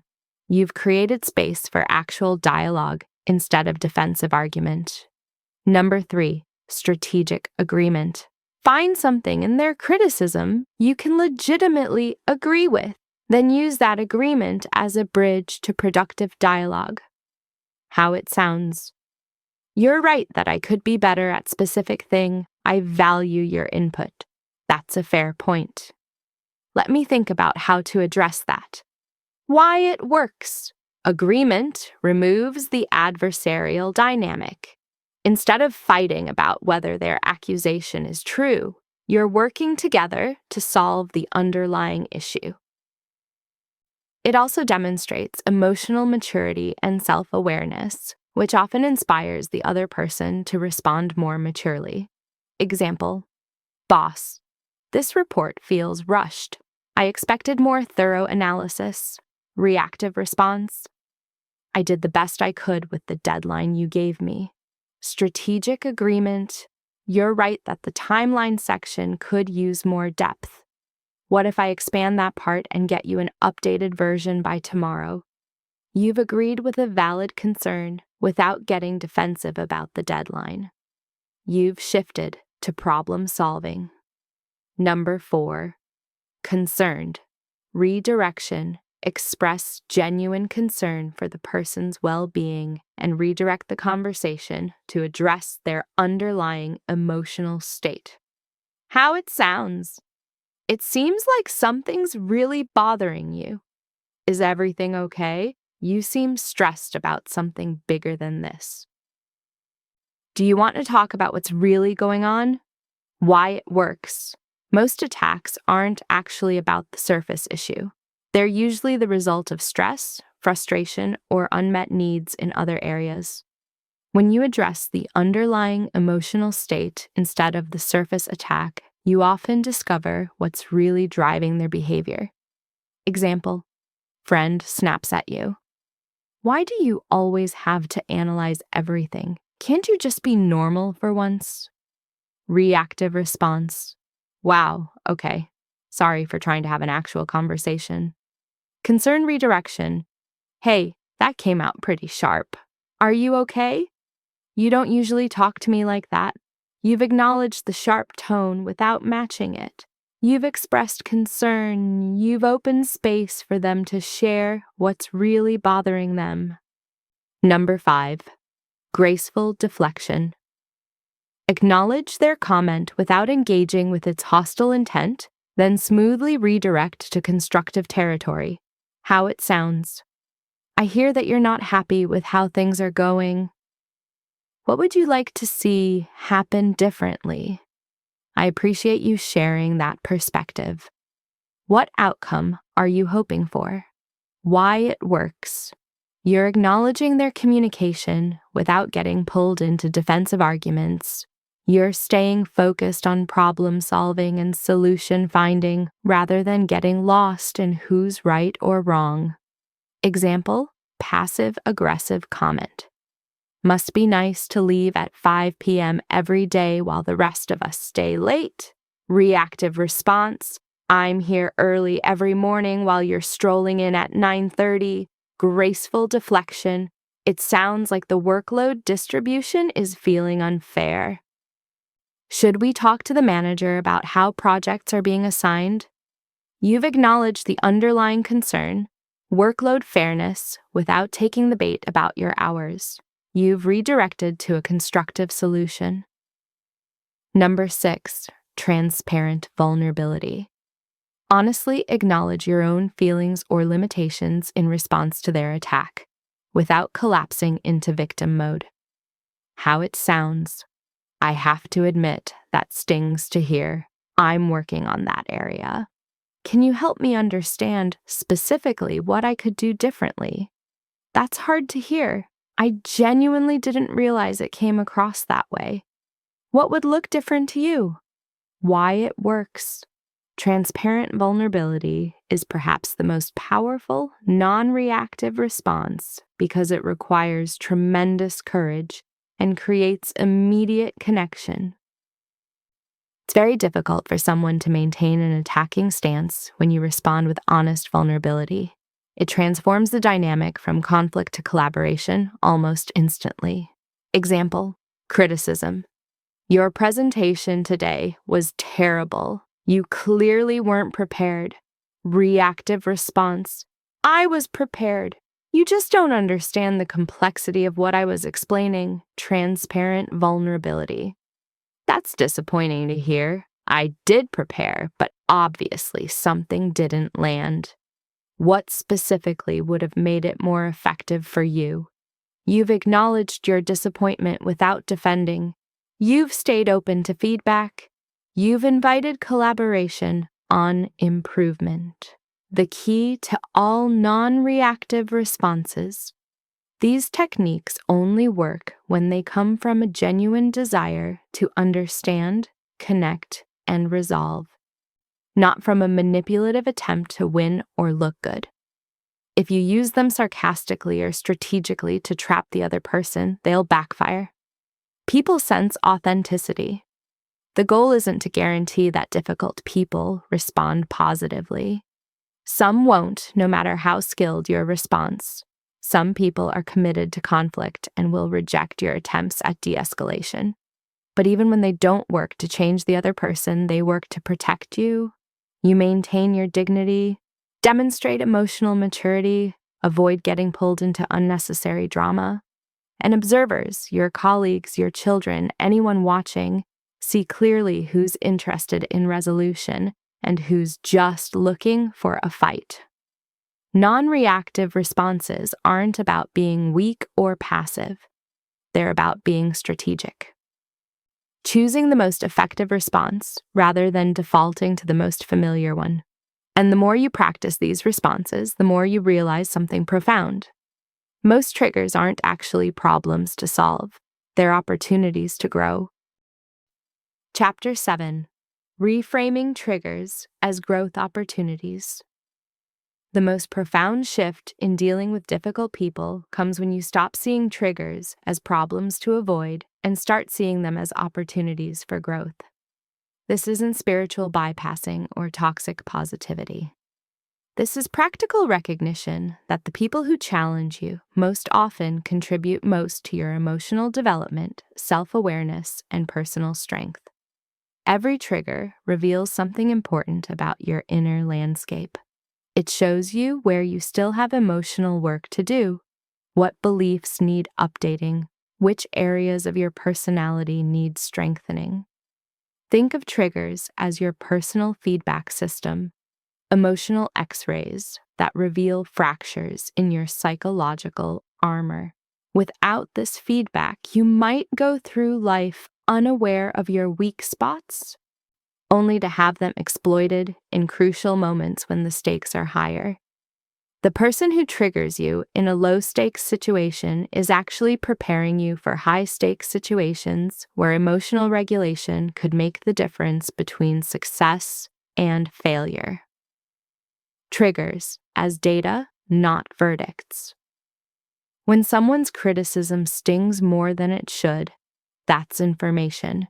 It reveals an area where your self-confidence could be stronger, where you're seeking external validation instead of internal certainty, where you haven't fully owned your worth or competence. When someone's behavior makes you feel powerless, that's data about where you need to develop better boundaries or strengthen your sense of agency. When someone's success makes you feel inadequate, that's feedback about insecurities you haven't addressed or comparison traps you're still caught in. None of this means you're broken or failing. It means you're human with normal emotional vulnerabilities that become visible under pressure. The question isn't whether you have these vulnerabilities. Everyone does. The question is, will you use triggers to identify them and strengthen them, or will you stay triggered and blame the people pressing those buttons? Most women choose the second option. They spend years being upset about the same types of people and situations, never realizing that the trigger itself is the teacher trying to show them what needs healing. Difficult people as free training. Consider how athletes use resistance training to build strength. They don't avoid heavy weights because they're uncomfortable. They seek them out because progressive resistance is what builds muscle. Emotional triggers work the same way. Each time you successfully regulate your emotions in the face of a trigger, you're building psychological muscle. You're proving to yourself that you can stay centered under pressure. You're creating evidence of your own resilience. Your critical mother-in-law, she's giving you free training in maintaining boundaries while staying compassionate. Your dismissive boss, he's teaching you to validate your own work instead of needing external approval. Your drama-seeking friend, she's helping you practice attention boundaries and emotional non-contagion. You didn't choose these trainers, but they're providing specialized instruction in exactly the areas where you need to grow. The reframe transforms the entire experience. Instead of dreading encounters with challenging people, you can approach them with curiosity. What's this person here to teach me? What skill am I developing through this interaction? Not because you're grateful for their dysfunction, but because you're committed to extracting value from every experience. Finding the specific lesson. Every difficult person offers a specific growth opportunity if you're willing to look for it. Someone regularly dismisses your ideas. The lesson might be learning to communicate more persuasively, developing thicker skin for criticism, or recognizing that not everyone will appreciate your perspective, and that's okay. Someone tries to manipulate you. The lesson is strengthening your boundaries, improving your ability to detect manipulation, practicing assertive communication. Someone triggers your feelings of inadequacy.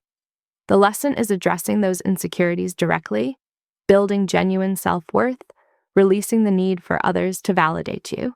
The key is asking, what would I need to develop internally to become unbothered by this externally? That question points you directly toward your growth edge. Most people ask, how do I get them to stop doing this? That's trying to control the external. Empowered people ask, what do I need to strengthen internally so this doesn't affect me? That's taking responsibility for growth. One keeps you trapped, the other sets you free. Developing compassion through understanding. The reframe also helps you develop genuine compassion for difficult people.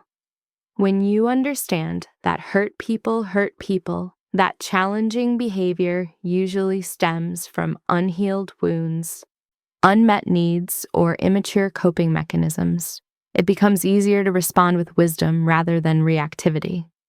Your controlling colleague isn't trying to ruin your day. She's managing profound anxiety through the only coping mechanism she knows. Your critical parent isn't trying to destroy your confidence. He's projecting his own perfectionism and insecurities onto you. Your victim friend isn't trying to drain you. She's stuck in learned helplessness and doesn't know how to access her own agency. Understanding doesn't mean accepting their behavior or allowing them to continue treating you poorly. Boundaries still matter. Sometimes distance is necessary, but understanding transforms your internal experience. You're no longer taking it personally. You're recognizing their behavior as a symptom of their internal struggle, not a statement about your worth. This shift from personalization to pattern recognition is what allows you to stay centered while others are losing their composure. The paradoxical effect. Here's something most women don't realize. When you stop being triggered by difficult people, they often start treating you better. Not always. Some people are committed to their patterns regardless, but often. Why? Because you're no longer reactive. You're no longer interesting to manipulate. When you respond with calm confidence instead of defensiveness, you command more respect. When you're genuinely curious about their perspective instead of fighting them, they often become more reasonable and collaborative. Your change changes the dynamic. The person who used to push your buttons repeatedly because it worked, because they could control your emotional state, discovers those buttons don't work anymore. They have to try a different approach. Some will adapt. Some will escalate briefly to see if the old patterns still work. Some will move on to easier targets, all of which is fine. You're not trying to change them. You're protecting your peace while remaining open to genuine connection if they choose it. The bigger picture. Personal growth isn't a destination. It's a lifelong journey. There will always be new triggers to work with, deeper levels of emotional mastery to develop, more sophisticated ways to handle challenging people and situations. Each trigger is an invitation to level up, to become more of who you're capable of being. The woman who can remain calm, centered, and responsive in the face of any challenge is someone who can achieve anything she sets her mind to, not because external circumstances won't be difficult, but because she's developed the internal capacity to handle whatever arises. That's what the unbothered woman has. Not an easier life, stronger internal resources. She's been triggered thousands of times just like you. The difference? She used those triggers as training instead of letting them train her to be more reactive. Every difficult person in your life right now is offering you the same opportunity. The question is, will you take it? Or will you spend another year, another 5 years, another decade being upset about the same patterns, never realizing that the power to change your experience has been in your hands the entire time? The triggers aren't going away.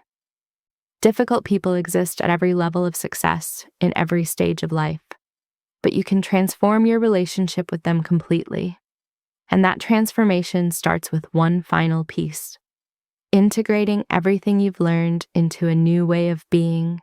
Let's bring it all together. That must be really stressful. Why it works?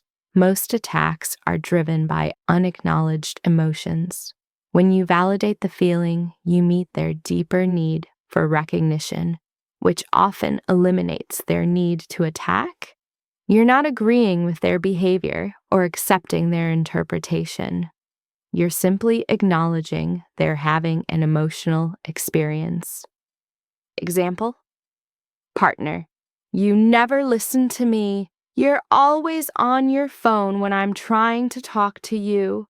Reactive response: I don't always do that. You're exaggerating.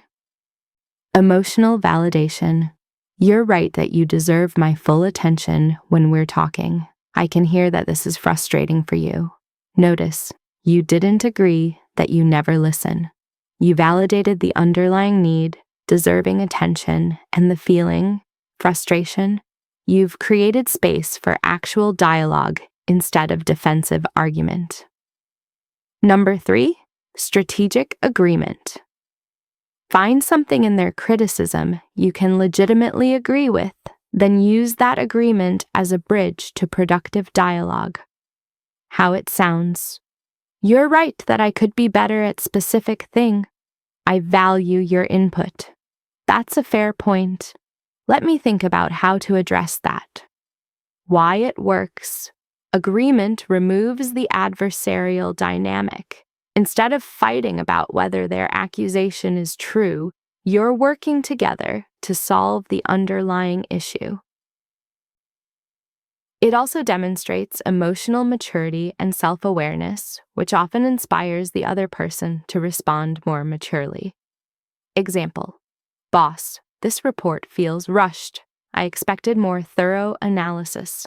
Reactive response: I did the best I could with the deadline you gave me. Strategic agreement: you're right that the timeline section could use more depth. What if I expand that part and get you an updated version by tomorrow?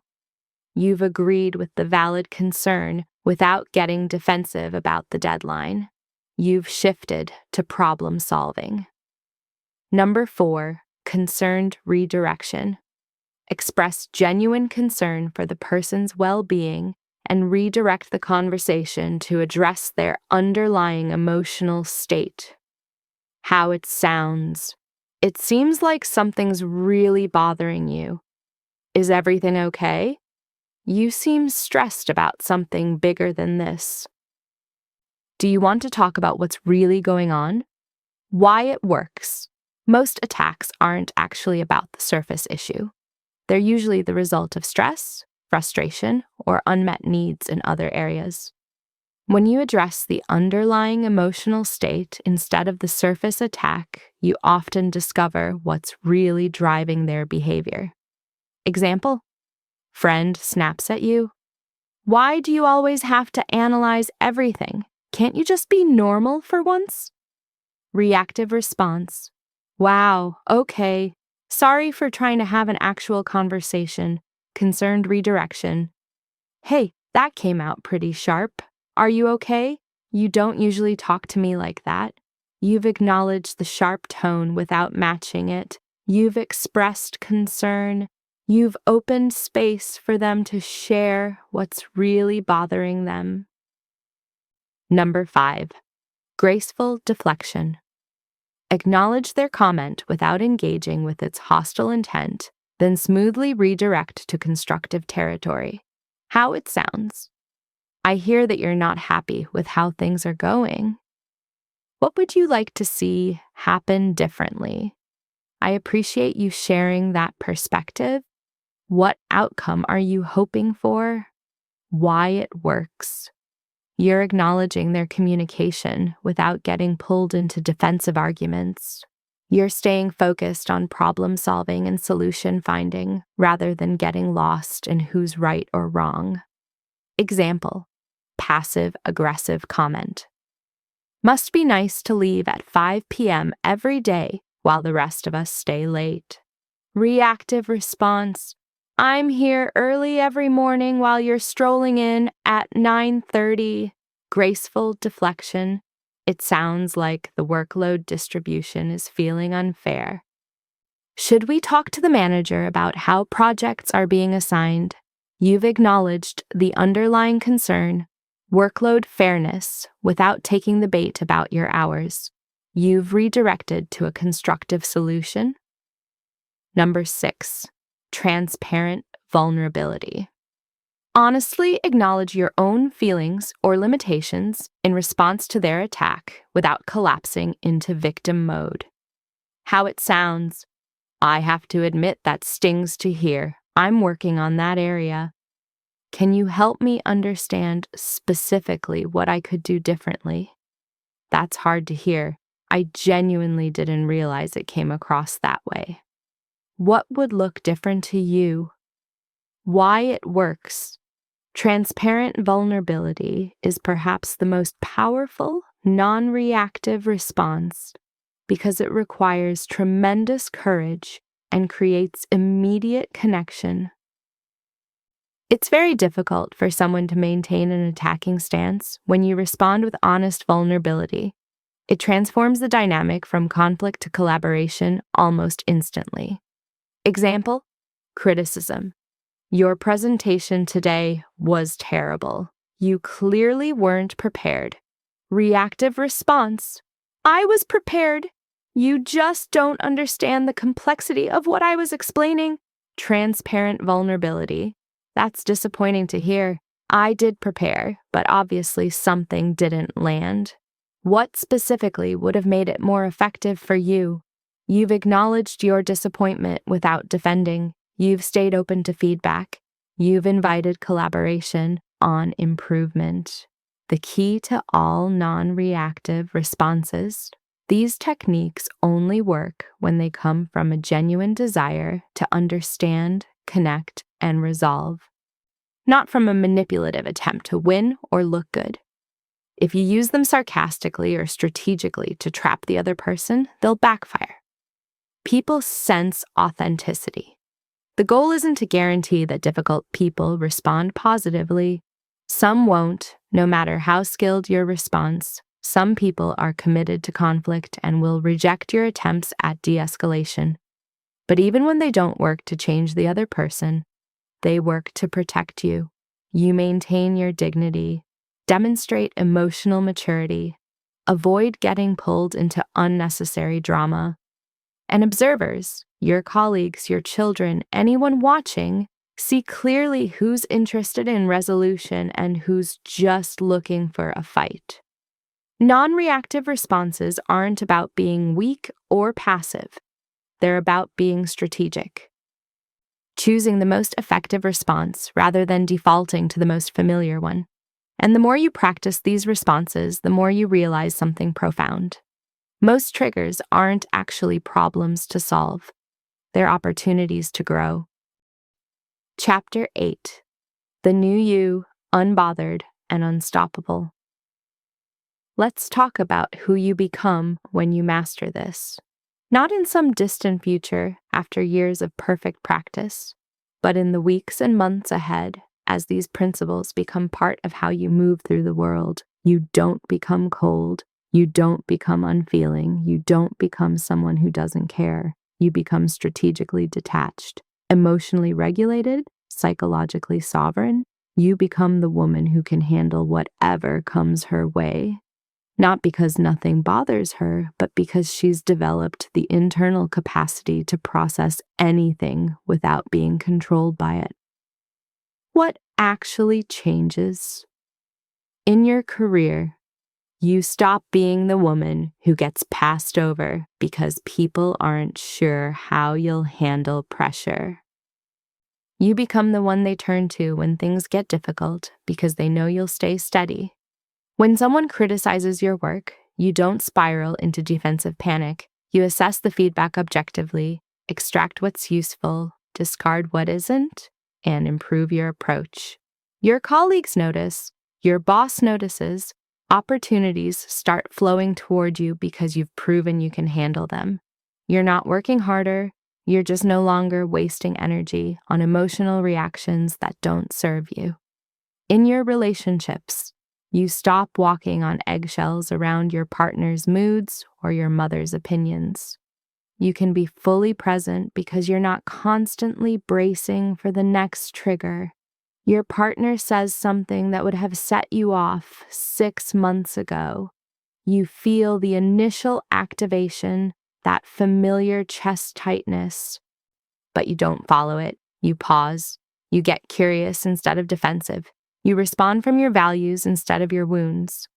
The conversation that would have become a 3-hour fight becomes a 10-minute productive discussion. Your partner notices the shift. The entire dynamic starts to change because you've changed how you show up. In your energy, you stop being drained by other people's drama because you're no longer absorbing their emotional chaos. You maintain your own center regardless of what's swirling around you. Your drama-seeking friend calls with her latest crisis. You listen with compassion, but you don't take on her anxiety. You offer perspective without trying to fix her. You end the call with your own emotional equilibrium intact. You have energy left for what actually matters to you, your goals, your growth, your genuine connections. In your confidence, you develop a deep, unshakable self-trust. Not because you're perfect, but because you've proven to yourself that you can handle difficult situations without falling apart. You've navigated criticism without collapsing. You've maintained boundaries with difficult people. You've stayed centered when others were losing their composure. Each time you do this, you build evidence of your own resilience. That evidence becomes the foundation of genuine confidence, not the fragile kind that depends on everything going well, the solid kind that knows, whatever happens, I can handle it. In your influence, you become someone others look to for stability. In meetings when tensions rise, people notice you're the one who stays calm. In family gatherings when drama erupts, you're the grounding presence. You're not trying to control anyone. You're just so regulated yourself that your nervous system becomes contagious. People around you start to calm down because you're modeling what centered looks like. This is how quiet power works, not through force or control, but through the gravitational pull of someone who's genuinely at peace with themselves. The daily practice that makes it automatic. This doesn't happen overnight, but it doesn't take as long as you think. Weeks 1 to 4, you're practicing consciously. When someone triggers you, you have to deliberately pause, remember your techniques, choose your response. It feels effortful. Sometimes you succeed, sometimes you don't. That's normal. You're building new neural pathways. Every successful navigation, even small ones, is strengthening those pathways. Months 2 to 3. It's getting easier. You catch yourself before reacting more often than not. The pause between stimulus and response is becoming more automatic. You notice triggers earlier before they've fully activated your stress response. People start commenting, "You seem different lately, more calm." Month 6 and beyond, the new responses have become default.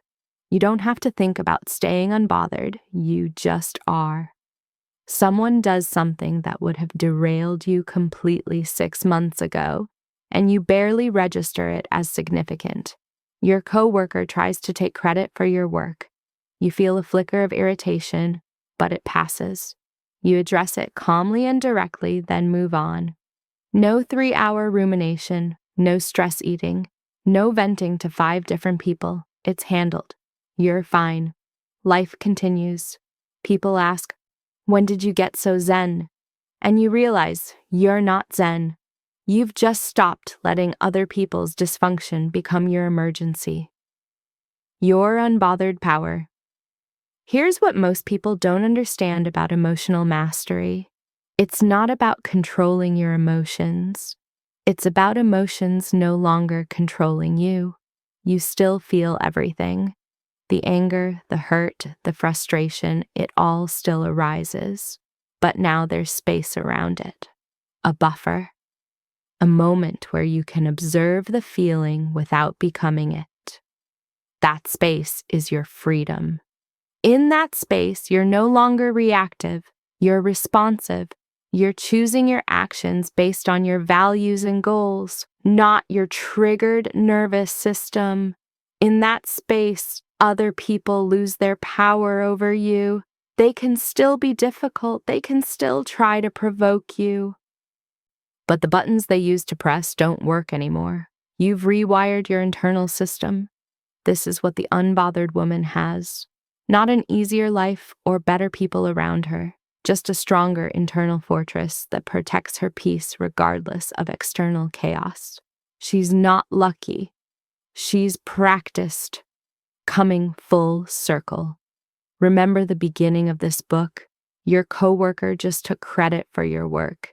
That immediate rage, heart pounding, face flushing, the overwhelming urge to confront her right now, consequences be damned. You know how that story ends when you react from that place. You walk in emotional, she stays calm, and somehow you're the problem. But now you have different options. Now, when you see that email with her name and your analysis, you still feel the initial activation. Your amygdala still fires in 12 milliseconds. That's biology. That's not changing. But what happens next is completely different. You notice the feeling. There's the trigger response. You take 3 deep breaths. You let your prefrontal cortex come back online. You remember her behavior is about her, not about you. You give yourself 10 minutes. Maybe you walk to get coffee. Maybe you do some box breathing at your desk. You're not suppressing the emotion. You're letting it exist without letting it drive your behavior. Then you respond. Maybe you reply all to the email with the simple, "Thanks for including my analysis in this, Sarah. Happy to discuss the methodology with anyone who has questions." Or maybe you walk to her office and say calmly, "I noticed the report went out. In the future, when you're using my analysis, I'd appreciate being included in the email. Can we agree on that? No accusations, no drama, just clear communication and a reasonable boundary." She might get defensive. She might apologize. She might ignore you. Whatever she does, you're fine, because you're no longer giving her the power to determine your emotional state. She hasn't changed. Sarah is still Sarah, taking credit, avoiding accountability, doing what Sarah does. But you've changed, and that's the only change that ever mattered. The invitation. You're at a choice point right now. You can finish this book, feel inspired for a few days, then slide back into your old patterns, react to the same triggers, get upset about the same people, waste energy on the same emotional chaos. Most people choose this. It's comfortable. Even if it's painful, it's familiar. Or you can decide that you're done letting other people's behavior control your emotional state, done giving away your power to whoever knows which buttons to push, done being the woman who's too sensitive or too emotional or difficult to work with. You can start building your psychological fortress, one boundary at a time, one non-reactive response at a time, one trigger reframed as a growth opportunity at a time. It won't be perfect. You'll still get triggered sometimes. You'll still react when you meant to respond. That's part of being human. But each time you catch yourself, pause, and choose differently. You're voting for the woman you're becoming. The one who stays unbothered, not through emotional suppression, but through emotional mastery. The one who walks into any room, faces any challenge, handles any difficult person with calm confidence because she knows, whatever happens, I can handle this. The unbothered, unstoppable version of you. She's not someone you have to become. She's who you already are, beneath all the reactive patterns you've been practicing. Stop letting people trigger you. Detach. Stay unbothered. Win through peace. The power was always yours. You just had to learn how to use it.